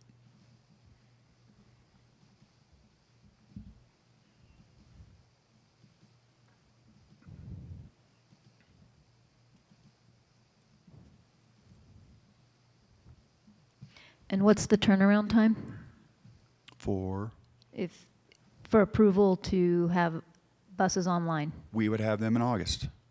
And that is one of the difficulties. So it's certainly associated with the time that it takes to turn these things around. It has been, it's been longer coming out of COVID and things of that nature. But right now, we're in a good situation. I think if we could do it, before January, I think that would put us in a pretty good situation. But for example, we just recently were able to procure a special needs bus, and it took well over a year to actually procure that bus. But it's certainly in the midst of what was coming out of COVID. In your second bullet in the conclusion, step 1 is to purchase these 4 new buses. And then when I look at the graph with the age of the buses, what are the next steps? I know you said within a 10-year time frame, but have you mapped it out specifically? I have not mapped it out over the course of the entire the longevity. Certainly, we want to make sure that we are very, very specific about which buses, because some of these buses are different manufacturers, and sometimes they wear and they can be maintained at a little bit different rate. But at the same time, we certainly understand that some buses are more troublesome than others, while at the same time looking at the types of routes that we are running and where those students are needing to go and needing to be picked up from. It has a higher density for those routes that are Palmer Lake and those types of scenarios. And we actually took some pictures for y'all actually this morning at our buses, and you can see the density even at the elementary level. There's just not much room on those buses, and we have been very, very fortunate, and Julie in her role has been very, very fortunate that she has been able to maintain the number of drivers we need to maintain, so we haven't had to cancel a route or find substitute drivers, while at the same time to this point this year we have not canceled a single activity trip or special trip throughout the district. Our bus drivers are more than capable or more than enthusiastic to be able to do what it is we need to do to maintain the mission of the district, and that's been one of the things that we have been very, very proud of, that we have not canceled one trip. I appreciate that. I'm just thinking in terms of, within the guidelines of long-term strategic plan, how about long-term strategic bus planning I can beyond give you the 4 buses? Yeah, kind of a theoretical would be if we had always and were able to continue doing about 2.5 buses a year, that would create a good average age. Right. You basically have a 15-year lifespan of buses for the 37 buses, right? About 2.5, so 1 year 2, and next year 3. So I think in answer to your question, since we have fallen off of that pace, do we want to try and recover to that pace, and over what time frame do we want to make that recovery towards, would be the next kind of question. Right, and what because would be your recommendation, and how would you embed it in the budget? Well, let me add one thing here too, and that is they're trying to use ESSER funds for 2 of the 4. Right. So they're really asking from our budget too, right? Yes. Because there's 2 of them are coming from these special funds, and it helps us get caught up. But when did they expire? I mean, when there's a time frame we have to spend the ESSER funds as well. This is going to become from money that needs to be spent, I think, by next fall. Sorry to interrupt you. I just wanted to... No, that's okay. I'm just thinking, I've been thinking all night about how to make sustainable decisions. And when I look at this graph, Go back to the graph. the one with all the buses and the ages, I see the one with 5 buses that are age 15 years old, and I'm thinking, okay, in 3 to 5 years, we're going to need to replace those. I mean, well, especially plus all the ones that are older. So we need a plan beyond 4 buses right now. We do. And what is step 2 and beyond? Since you mentioned step 1. No, I understand. At the same time, we have recently procured 5 buses, and we're in that lease purchase. So that was very, very helpful as to what's going on. And that's why you see an awful lot of green that's going on the left-hand side of the graph. But we're in a situation where we just got to be mindful. You're absolutely right, especially understanding that we drive 50% greater miles than a typical bus. So getting in the same number of years, we're going to see a lot more miles on those buses than a typical school district bus. But we haven't looked past this initial ask, relatively speaking, in terms of what the year-to-year ask would be going forward, other than I think we have to be mindful that it just needs to be moderate, and at the same time you can see even 4 buses put us in a much better situation and would be very, very significant. Yeah, and my point being not to criticize anybody, but just to have, for the transparency for the community, Sure. to know what the long-term plan is and what the expenses are forecast for. No, that's a good point. That's why we're. I think the the basic answer you could say to that is we have fallen off of pace because of COVID and a number of things and other budget tightening measures in the past. This would be a step of what should be several annual steps going forward to try and get back to a pace that would give us a better overall profile of the entire fleet. So. And I appreciate all the effort put into this. I'm just asking for a little No, it's a good question. So Brett, you had said 2.5 a year, and that's just taking the math, right? If That's just the math, and if we were at that pace, at a good place. That's not necessarily putting us in the right position. It's just math. Well, it's beginning to catch up, though. It's beginning to catch up. Mm-hmm. I had another question, and I apologize for not asking this during the work session. So if we're considering buying 4 buses, and the cost savings on, just make sure I'm on the right slide here, on the conclusion slide, the last bullet, right? So 13 times 4 is $52,000. Is there a plan to do something with that $52,000 at the end of next year when we've saved $13,000 of cash times 4? I'm glad you asked that.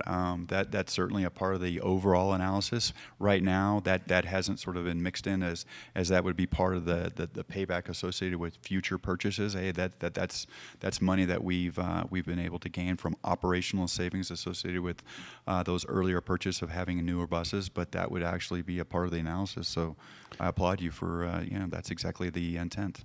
Well, so if we're buying 2 buses was $270,000 and change, is that right? Yeah, from the general fund, each, right? Yeah. But the cost of a bus is $135,000 ish. Okay. And Yeah. we're saving $50,000 a year, and every 2.5 years we've bought a bus. Am I understanding this correctly? Yes. You can either, there's a number of different ways you could take it. You could definitely take it that way. You could take it Or we could purchase 2/3 of a teacher. Yeah, on average. You can moderate the subsidy that goes from the general fund into the fee-for-service transportation with the basically what that should result in is in maintenance savings, and that should be money that should be able to be retained in the general fund then too, for that type of purpose. Absolutely. Okay. Thank you. You're welcome.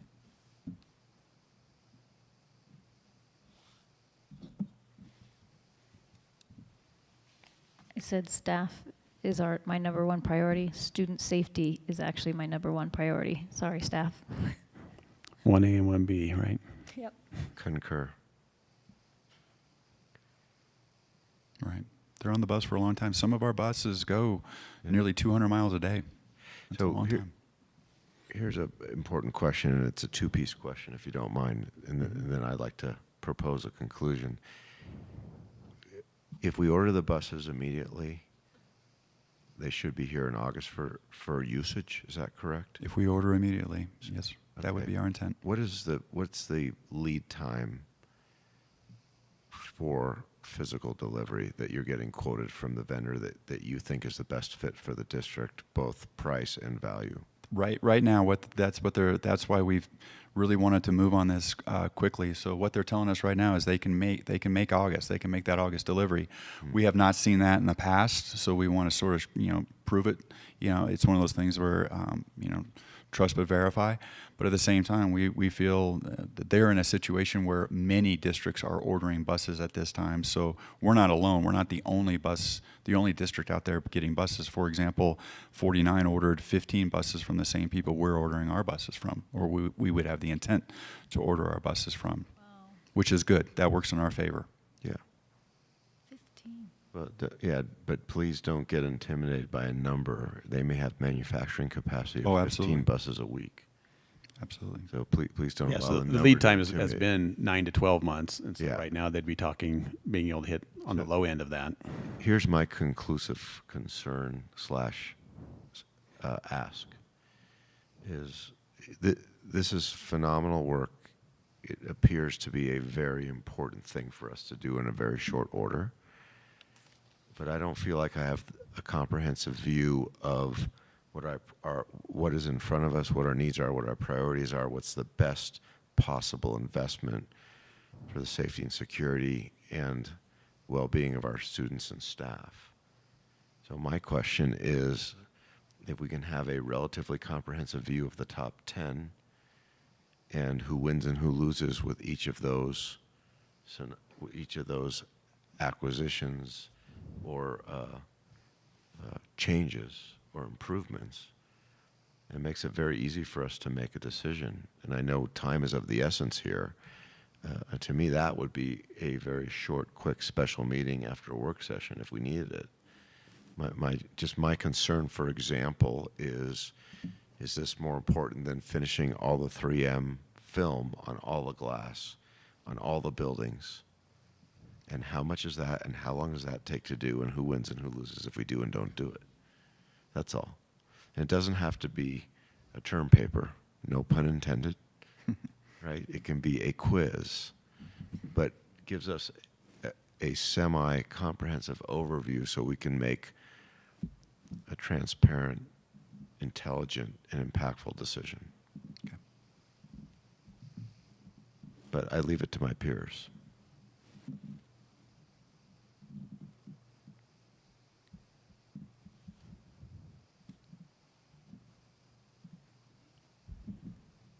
Did you have any more to present? No, sir. Matt, do you have any comments or questions on this matter? I don't. Other than I just want to compliment you on it was a wonderful presentation.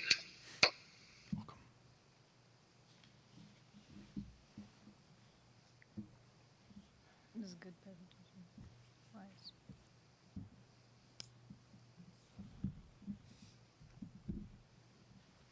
Thank you.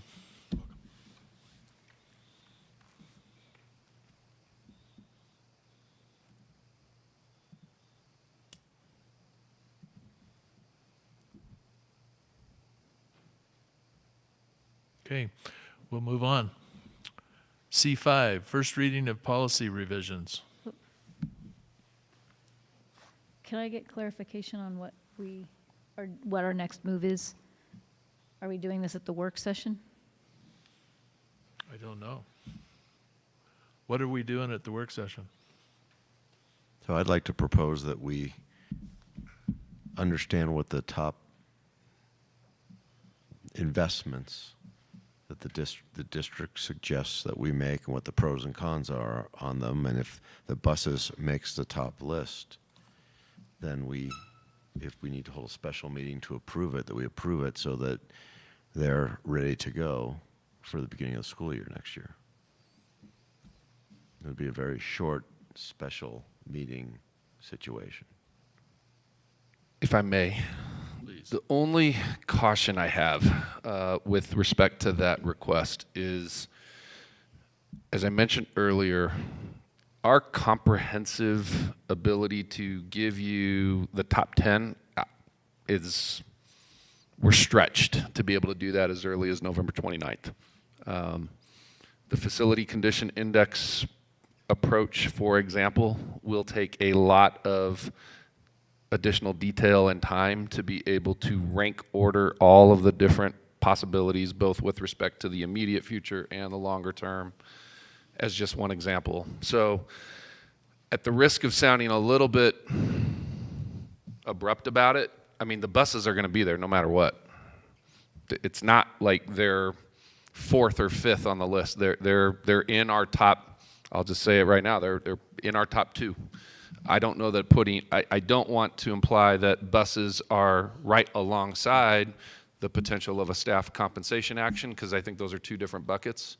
But when we're talking about what's available and what's needed, this is absolutely a need. The facility condition index items will be perhaps framed as both needs and wants, or wants and needs as they escalate over time. The audio system, as one example, is still a work in progress. There's multi-layers to that. We won't have as much information as I'd like to probably be able to give you as early as the 29th. So my one word of caution is I don't know that we're going to be that much further along in our ability to give you that top 10 in what amounts to about 5 business days between now and then. But I appreciate the desire to be longer term sustainable in that decision making as well. So we'll do the best we can with it. I just don't know that it's going to be a whole lot different from what you already have in front of you, at least with respect to this particular ask. And there's a reason we've been pushing it the past several, or couple meetings anyway, as one of our higher needs. So I just wanted to make reference to both of those things.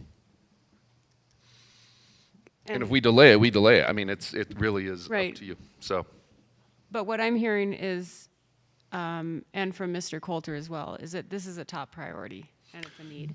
it's not going to change. Okay, and to Mr. Schwartz's point,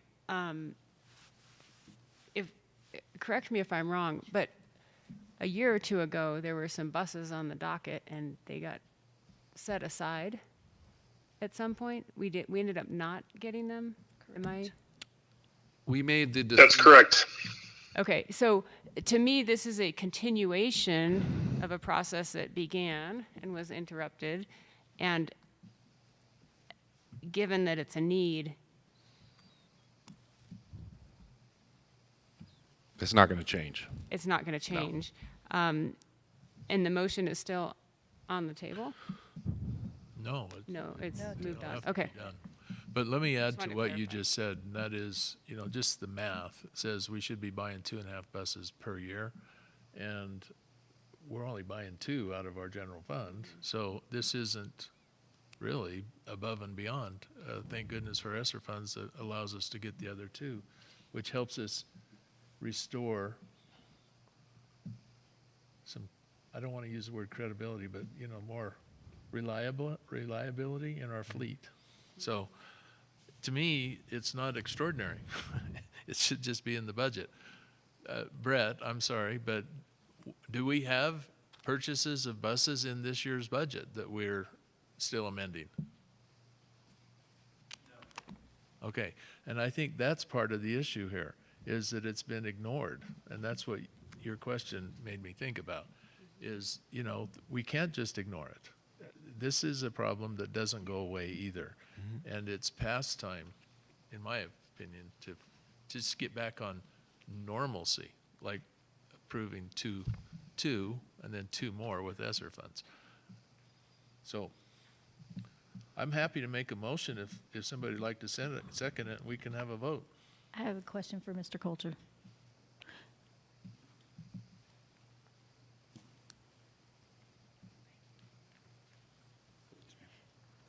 So we already talked about we're getting information. It won't be comprehensive, but it'll be close, or we'll have a better idea at our next work session.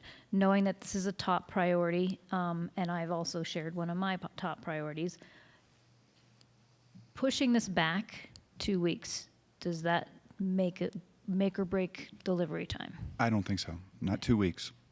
2 months, yes. Okay.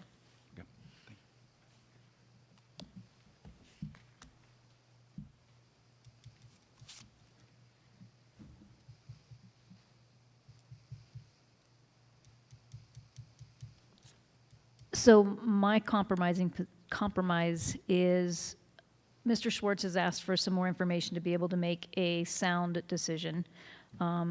We've asked for some more information to make a sound decision on one of my requests, so I don't think it's unreasonable to include that in a discussion at our work session and just do it then. Not unreasonable in the least. I just don't believe it's going to quite be yet to the level that you all are wanting it to be there. We will get it there. Could it be there as early as December, January? I I think it will be closer. I think the picture just has to continue. My one word of caution is it's just not as clean as I'd like it to be for you as early as Tuesday, November 29th. But it will be closer. Sorry. No, I want to make sure you're done. So I'm just going to add to that. You know, we had a work session 2 weeks ago.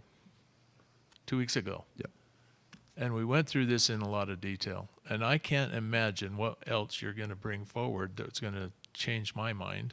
I think this should be in the normal course and recurring course of our business. We should address it. So to that end, I'll try one more time.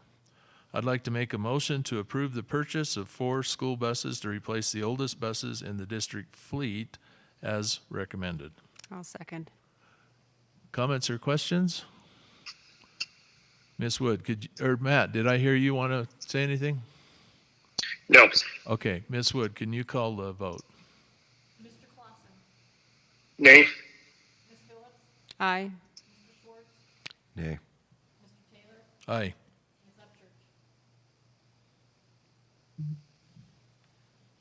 Nay.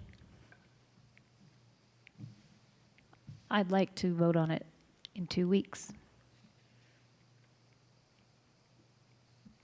Let's move on to our next agenda item, C5, first reading of policy revisions.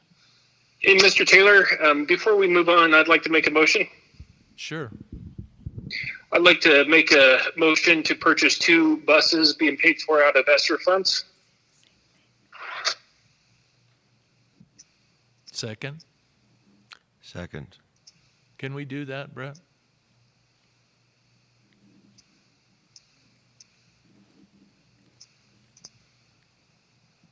Just checking the logistic, possibility there.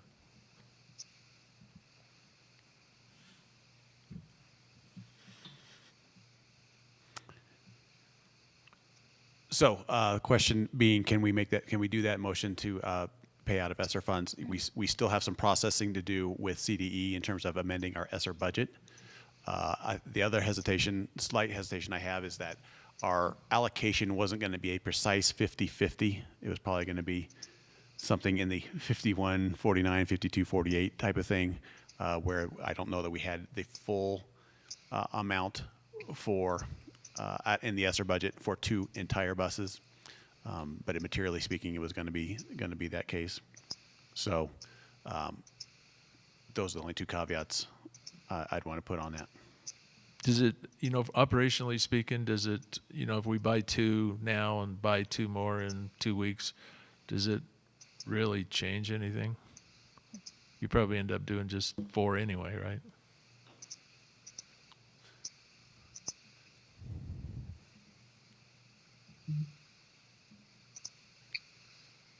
That I don't know. Chris, it might be helpful to weigh in on that, just from an understanding of what conversations we've had with the Would we just wait, or would we put an order in? I think we would wait. We would wait and just put the order in. I don't think there's any substantial advantage on the 2-week side of things that we had talked about earlier. 2 months, yes, a little different. Things change in January. Okay, any other comments or questions? Ms. Wood. Mr. Clausen. Aye. Ms. Phillips. Aye. Mr. Schwartz. Which thing are we voting on, just to be crystal 2. clear? 2 from Esser. Aye. Mr. Taylor. Aye. Ms. Upchurch. Aye. Mr. Brand, Rick, can we move on? Thank you, Mr. Taylor. Yes, thank you, Mr. Taylor. Good evening, board. I come to you with really good news and the fact that this is a first reading and no decisions need to be made.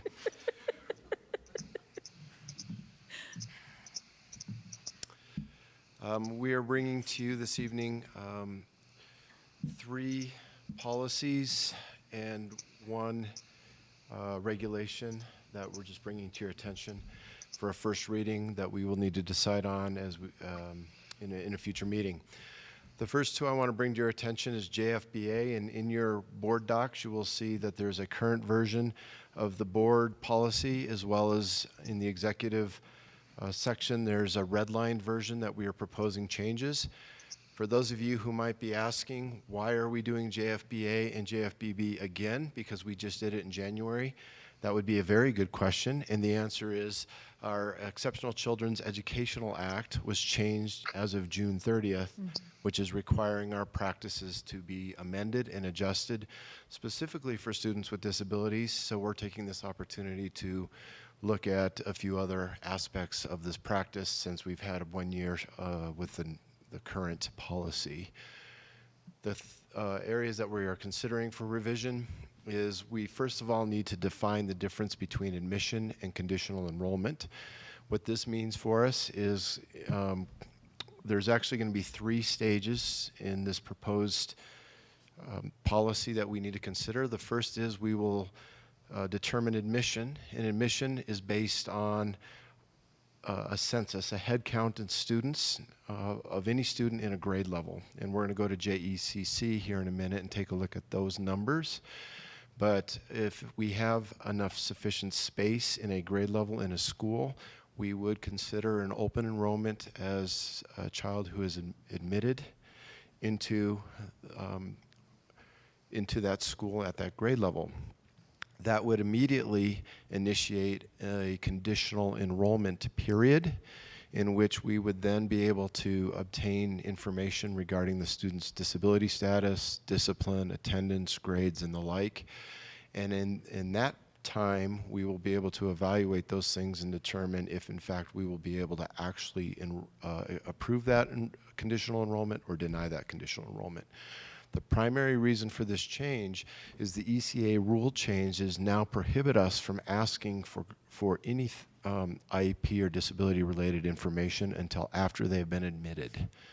So historically, we would ask that question immediately upon application, but the state's board has ruled that that could be discrimination and discriminatory against people with disabilities, so they've now prevented us from being able to ask that question until the student has been admitted.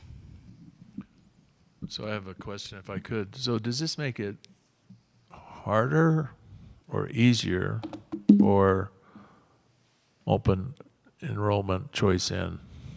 I wouldn't say it's harder or easier from the family standpoint. It's a little lengthier in process, and one of the reasons as we get to the bottom of the red line that we of specificity more clear.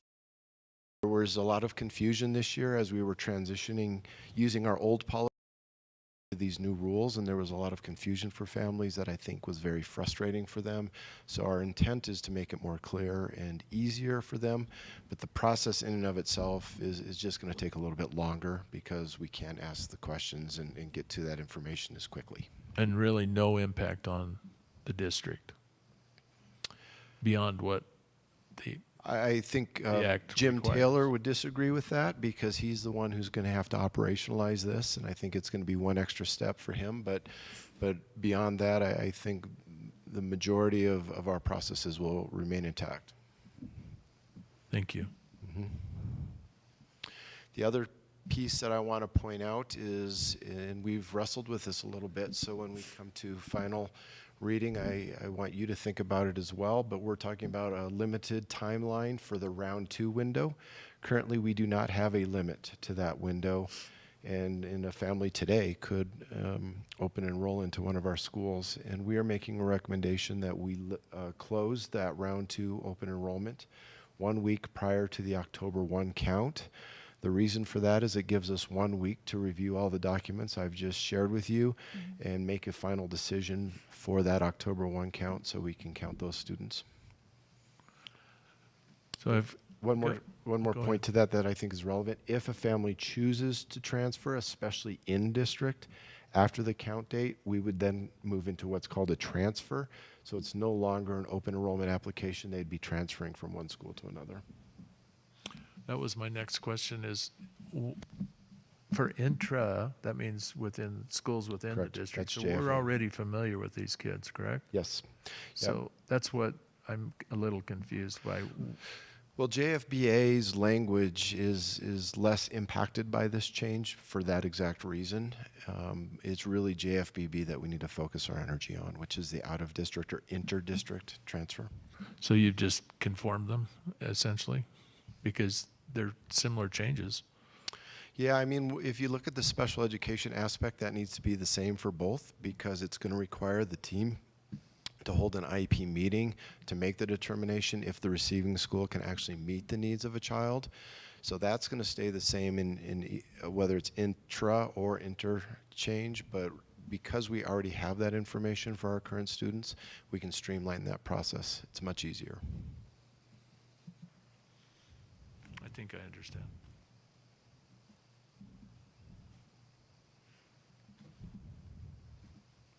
Other questions? Are there any negatives from the family standpoint to these changes that you can find? Yeah, there have been a few, and that's what we're trying to clean up with this new language. I can tell you that we've had multiple students, multiple families who've applied, and under our current rules, we didn't ask. We didn't ask about their disability status. They were admitted to a school. They were super excited to be able to be new members of our school, and they came to that IEP meeting fully expecting that IEP meeting to be an opportunity to talk about what those services are going to look like within the school, not being aware that the purpose of that meeting was to determine if we could meet that child's needs in the school. And that felt like one of the families used the term bait and switch. And this process here and the clarity of this language will hopefully educate our families that there are multiple steps in this process before they actually get enrolled in school. So we're doing this to try to make the process more family friendly. Thank you. The spirit of this law change was well intended. Not asking about disability status could minimize or reduce any bias towards students with disabilities. That's the intent. I like the spirit of it. But as with many decisions that are made at the state board level or the capital level, the devil's in the details, and that's where we're trying to iron that out and take care of our families. Yes, you're trying to reduce the unintended consequence. That's exactly what we're trying to do. I think I used those same words. I read them from your notes.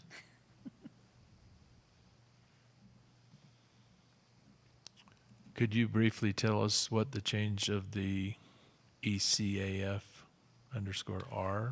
Yeah, and real fast, I'm going to move to JECC. One of the things that's important to note is we are adding special education program capacity limits to that. That has never been part of our JECC before. And through advice of legal counsel, that might clean up some of the difficult decisions that occur that appear subjective by creating some objective caseload limits in our schools. So that's why JECC is also being brought in. This is sort of a suite or a package that the three are working together with each other. And some of the language in JECC will be cleaned up to align with the JFBA and JFBB. So that's just one piece to note. And that one has been, that one's been due for an evaluation since it's almost 4 years old, or almost 5 years old now. ECAF is not an actual policy revision. We're actually looking at revising just the regulations, so no decision needs to be made from that perspective, but we want to bring this to your attention so you're aware in case any questions arise around the change. Basically, we have a policy that's almost 6 years old around, specifically the reason we're addressing this is around requests for viewing video. And we now, 5 years later, have high quality video that can show lots of things that parents may be interested in viewing. And we need to just clarify that process to make sure that process is transparent. The single most important piece to the ECAF regulation is that we are going to be clearly defining what a student record is. A parent does have access to all of their student records, and this process will clarify and define what a student record is, and they do not have access to video that is not considered a student record. So we are going to define when that video is actually becoming a student record versus when it's just a surveillance video that their student may be shown in. And there's some nuance there that I think this regulation is going to clean up. And we're also going to clean up the ECAF exhibit, which is the form in which a parent makes the request for a video viewing. And we have used both CDE and CASB recommendations to clean up this language. Can you just give me an example of when a video would be part of a student's record? Yeah, it's if we were to use that video to make a determination that would lead towards a discipline decision, it becomes a student record. If we can obtain the other information outside of that video to reach that same conclusion, it would not be a student record. This is more of a privacy issue. There are lots of privacy constraints that we have to be cautious of, that this also addresses our FERPA requirements as well. And one of the reasons we want to clean this up is there's often confusion around whether it's allowed for us to show video that may have multiple students in it. And what are the rules that we need to follow if in fact we do show video with multiple students? So for clarification, something that might just be benign would be like a video surveillance of students walking down the hall, right? That wouldn't be part of a record. There'd be no reason a parent would need to see that. That is correct. But there could even be something less benign than that, in which we were able to obtain that information through interviewing the students themselves and witnesses, in which we're not using the video to make a determination on discipline, and it still would not be a record, even if an event did occur. Something simple like a basketball game is not, that's not what this is about. No, but it will add clarity around a Right, parent who was right. requesting video of the gym and something that might have happened in the stands or the like. So what it's doing is adding clarity. And if you look at the language proposed, you'll see that there's some substantial changes that we're recommending. So it's a refinement. Mm-hmm. And this happens. I wouldn't say it's frequently, but occasionally we will get a request to view video. We've already received multiple requests this year, and the ambiguity in the regulations and the lack of clarity in the exhibit, the form that the parents actually fill out, has led to some frustration for both the administrators having to make a decision as well as the parents who may not agree with that decision.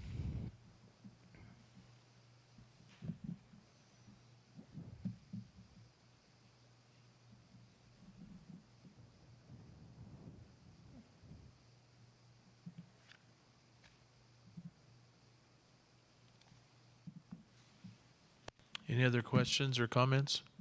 Matt, any questions on the first reading?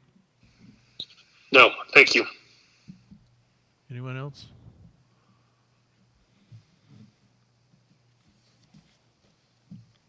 Thank you very much. Thank you. Appreciate the effort to be proactive. Thank you.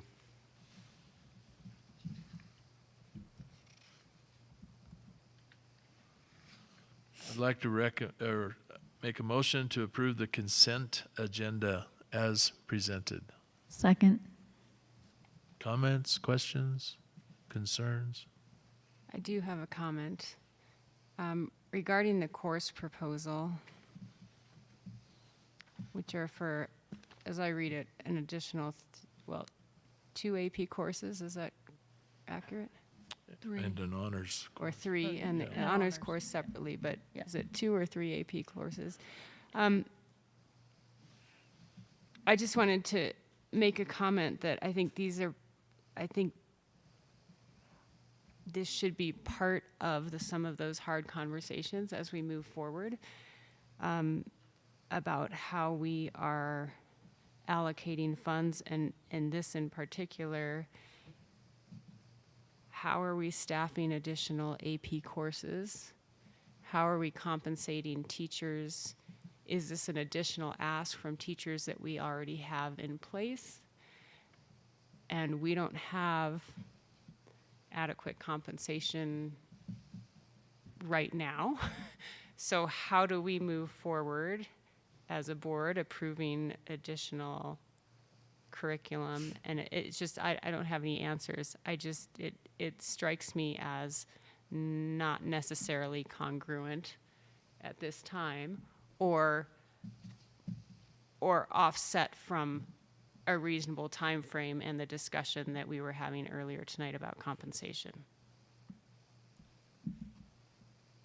Great point, but let me make sure I understood.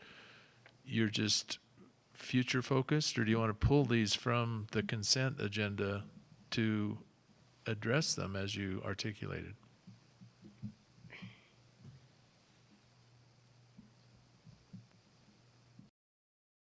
Because they're in the consent agenda, I don't feel like I know enough. It's a good question. And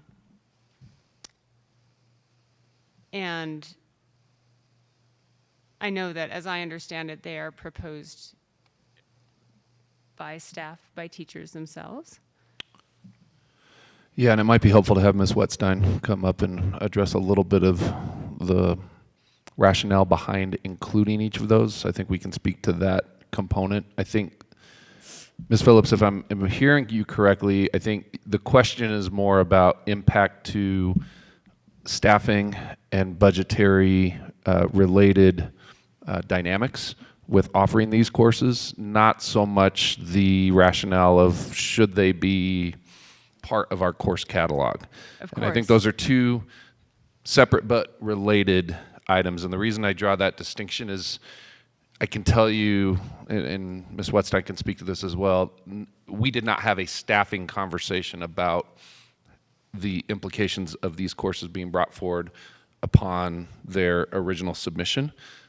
So that would be a component of what we could come back to, alluding back to what we had talked about earlier with our ability to show the staffing impacts. And certainly there are considerations that could go into that.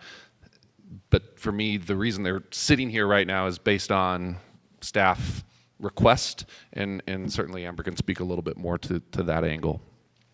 Okay, yeah, let's, if you don't mind. Yeah, I'll give a brief summary, and then we could absolutely postpone voting on these until we do further analysis and still have time to include them in course catalogs moving forward for next school year, if that's the direction we decide to go. Two of the courses would not likely have staffing impacts, and I will say that all of these courses were proposed by teachers. The AP pre-calculus class is a new offering by College Board, and the staff discussion has been that they would offer pre-calculus as they have in the past, with the option for students to take the AP exam, and so they would likely have AP and non-AP students within the same classroom. And they would modify the content for those students not electing to take the AP exam. So that has been the proposal for that course. The honors algebra course is essentially a name change to the course that is currently known as Algebra 2 Trig. So it would also likely not have staffing impact or additional staffing impact. The AP seminar course is very similar to what we currently provide our gifted and talented students and other high achieving students as an independent study. And this is an offering very similar to that course. This may have staffing implications that we could discuss at an upcoming work session. So is this similar to MindWorks, or is this a different? It is it's 2 courses, one that's the research component and then the final project. What we have discussed is the potential to offer it at one of the campuses with the option for students to attend the alternate campus to take this option. So we do know that this potentially may have a staffing implication.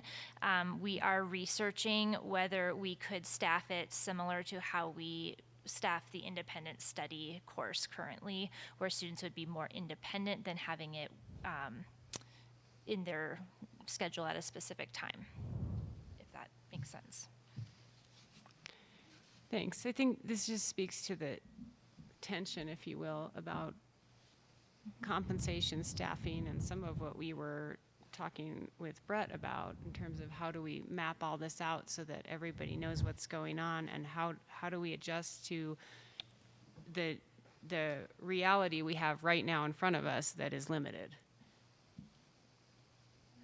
If I may attempt to add some context to this particular part of the discussion, I think what's challenging is to hyper-focus on these 3 particular courses without also looking at all of the AP offerings and going even further, all of any offerings, particularly at the high school level. It feels like we might be doing a disservice to other courses that are currently offered that have already been approved. I struggle personally with good rationale and good support for how these have been brought forward.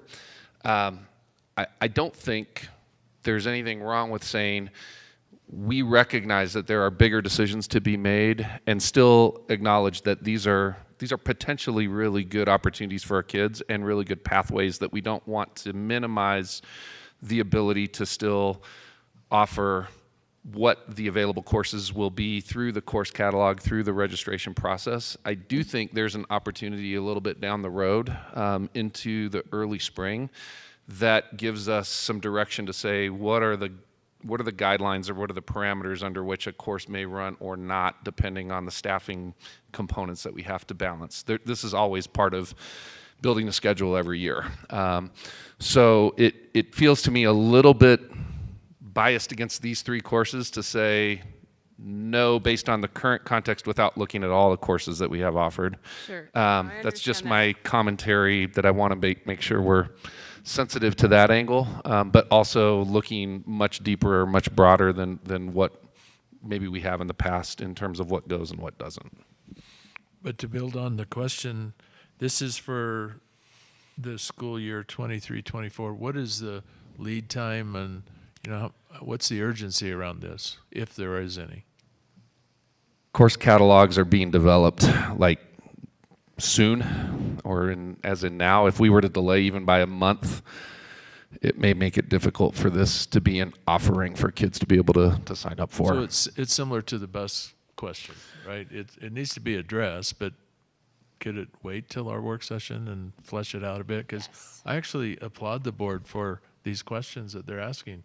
We do have to look at the tension that exists, and I think it's a good time to do it.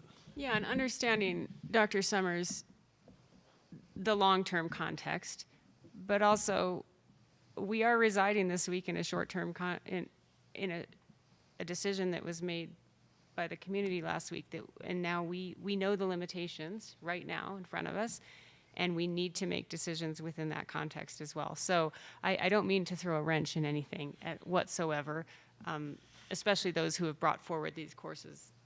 But yeah. I think there comes a time where we do perhaps maybe collectively need to put the brakes on a little bit and think through very solidly how are we going to proceed as we make decisions. Yeah, I support all of that 100%. My word of caution is I don't think these 3 proposals by themselves are enough for us to really get to the level of detail and decision making that I think you all are desiring. And that's my, if we start opening up the conversation about what to offer an AP and what not to, that's going to lead to some real meaty discussion. So I don't think that's not what I heard, number one. Number two, what I heard was we're looking at how do we modify the process ever so slightly, because the questions are valid, and I don't think it requires a complete review of all of your AP courses. I think it's more, I mean, we can keep the context around these 3 courses and get the answers in pretty short order, I believe. And so let's not overreact to this, because I think it's a process change that we're really talking about. It's not these 3 courses as much as it is a process change. And I think I kind of agree that we should step back and look at how we're approaching that. I don't think it's a big lift that we're asking for. I appreciate that. I just feel like it's going to open up more conversation than just these 3. To be fair to all of the AP offerings that we have and what goes and what doesn't, I think that's actually where my brain is going, is that it's less about these 3 courses. It's more about how we staff all of our offerings across the whole spectrum, because staffing is going to be, it's just a nuanced formula, and it is highly dependent on student choice.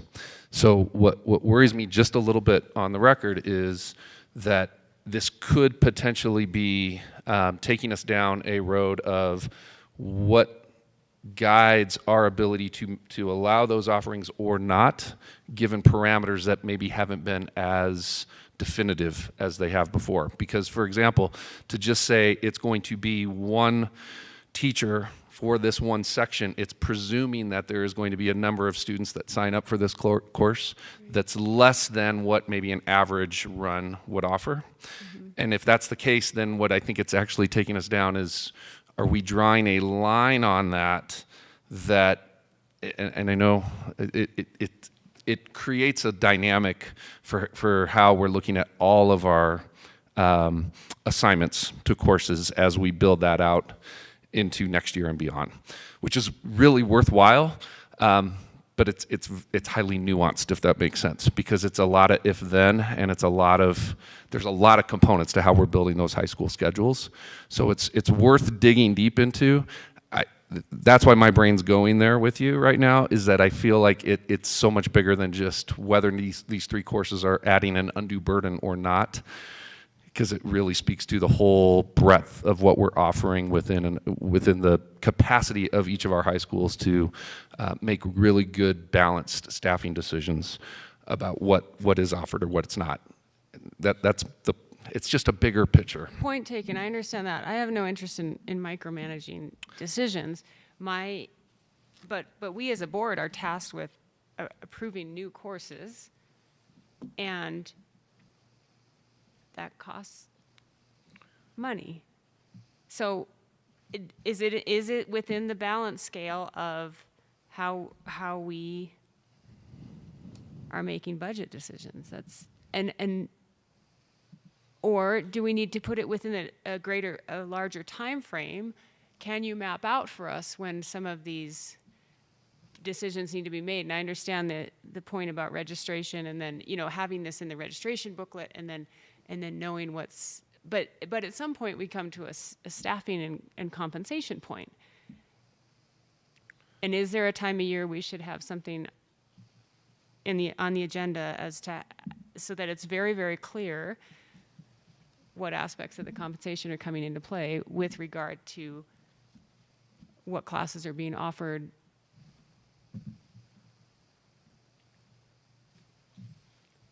I don't have an answer.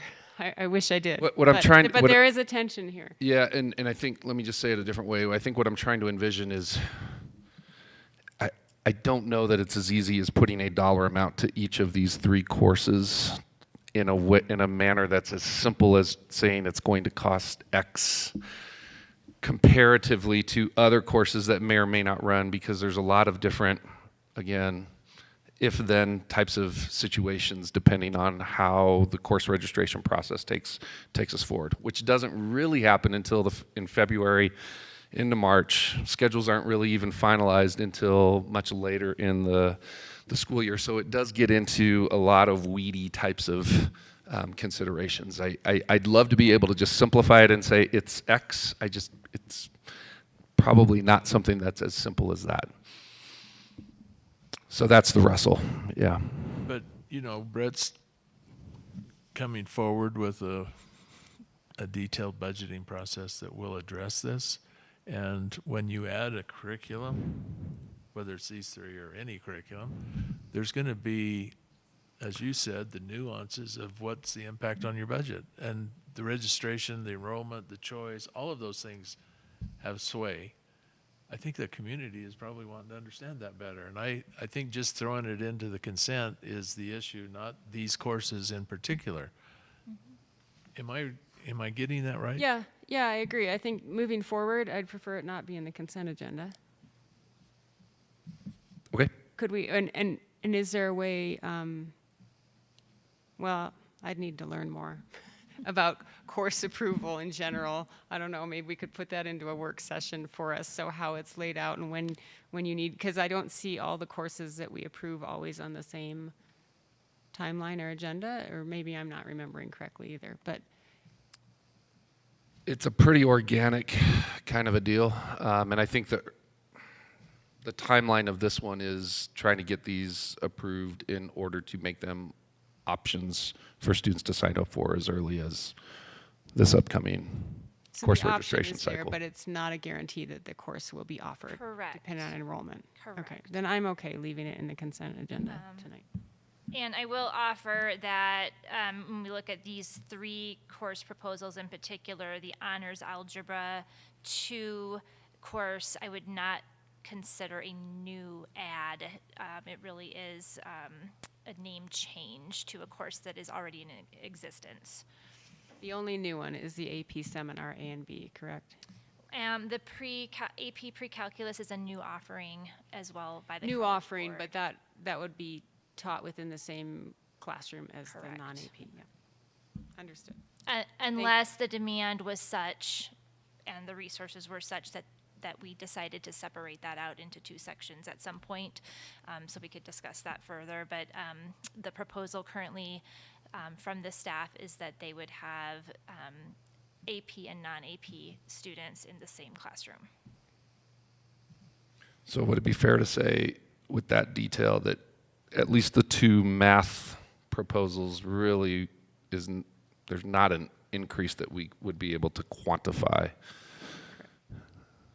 in terms of a budgetary impact? And the AP Seminar one, I don't know enough about what would be new. I think we are doing something very similar to it right now. We are. It's within an independent study scheduling context. impact has been discussed by the principals, and they are currently working through how, if this course is approved, how they might schedule that option. All right, so Ron, any comments or questions on this discussion? None. Tiffany? No, these particular courses, I understand precisely where they are, what they are, and that there's pretty low impact. But I do concur with Ms. Phillips on having that umbrella idea, as when we are charged with making budgetary decisions, that having the grander picture. And I know that takes time and energy and effort. But sometimes when I see the course proposals too, I'm like, oh yeah, that makes sense, but what does the impact? So I appreciate bringing that forward of what is the impact. Anything else? That's it? Matt, any comments or questions on this? No, I'm comfortable with Dr. Summers' explanation, and I'm ready to vote on the consent agenda. Thank you. And I would just thank Teresa for bringing that out, because I think what she just raised is a very important process that we should change, not for this one. So I appreciate you just, going with it, because let's go. But in the future, I think we do have to look at these kind of things in the larger context. What's the ripple effect, right? What does it mean? And I don't think we're asking for questions that are, I certainly don't see this as being onerous. I only just see it as you already know.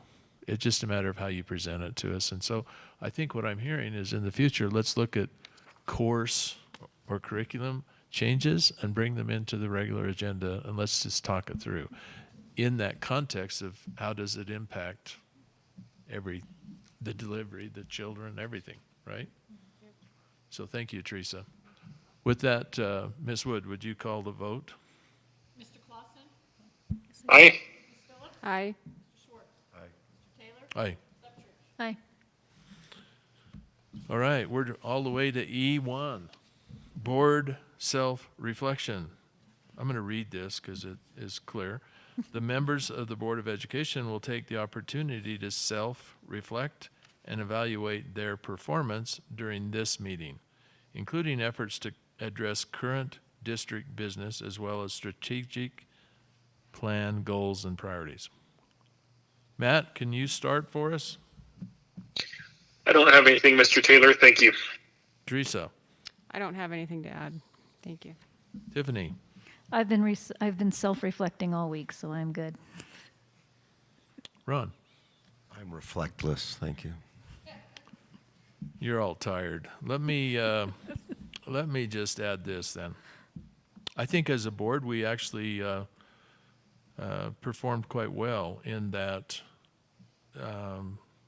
diverse perspectives were shared, accommodated, and I think that we were addressing current district business, and we tried to be sensitive to timing issues and kept it within the strategic plan. So good job, everyone. Thank you.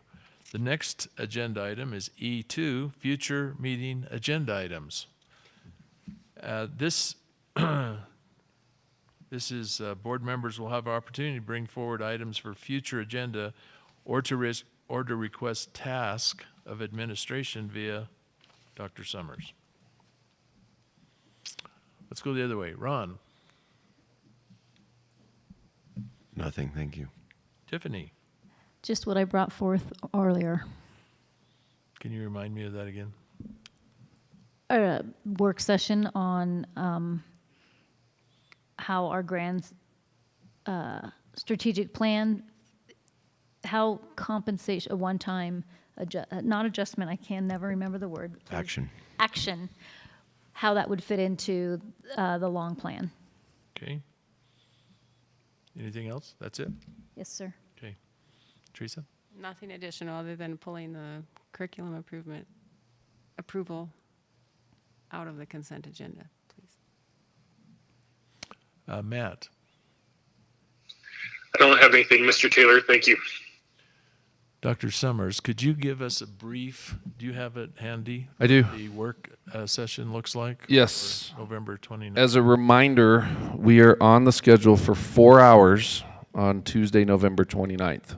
So we will be commencing at 8 a.m. We will be wrapping up no later than noon.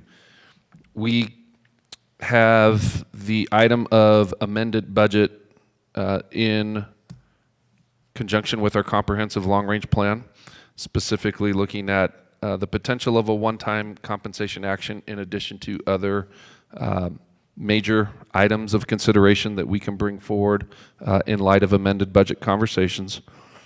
I would also like to preview for you that we will be doing a deeper dive into our policy review and governance focus. That is one of our primary topics for this November/December work session. As a note, it's technically the December work session, just happens to be in the last couple days of November. We do want to give you at least a preview of our upcoming mill levy certification preliminary review, because that's an action that you will have to take in December.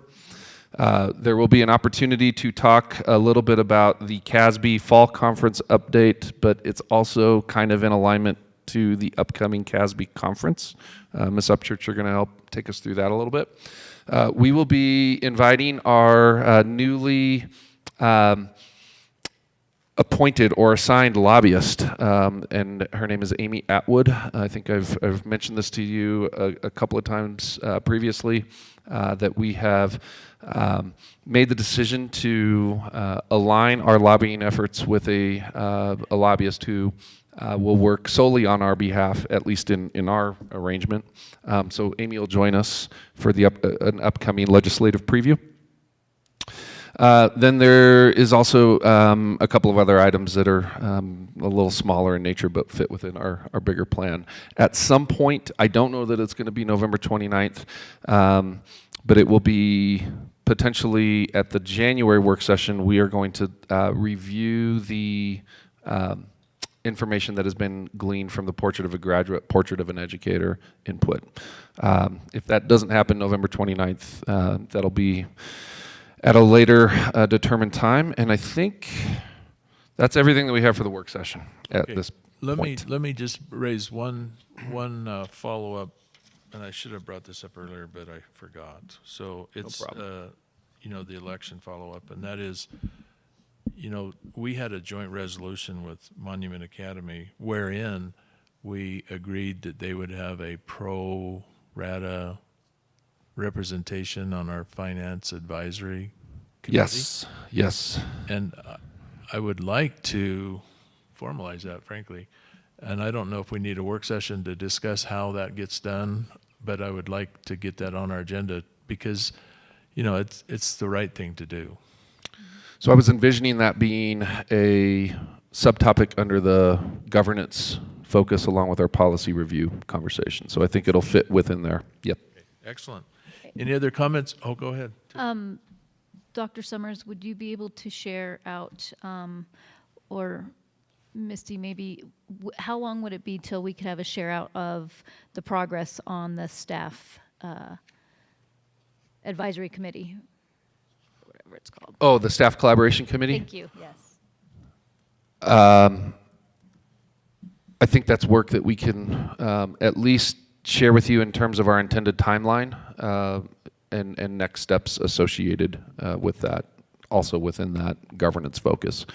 In fact, if I may just briefly, I think what we can demonstrate is our efforts aligned to each of the priorities within our strategic plan for community engagement, engage and elevate lanes, if you will, into each of our priorities.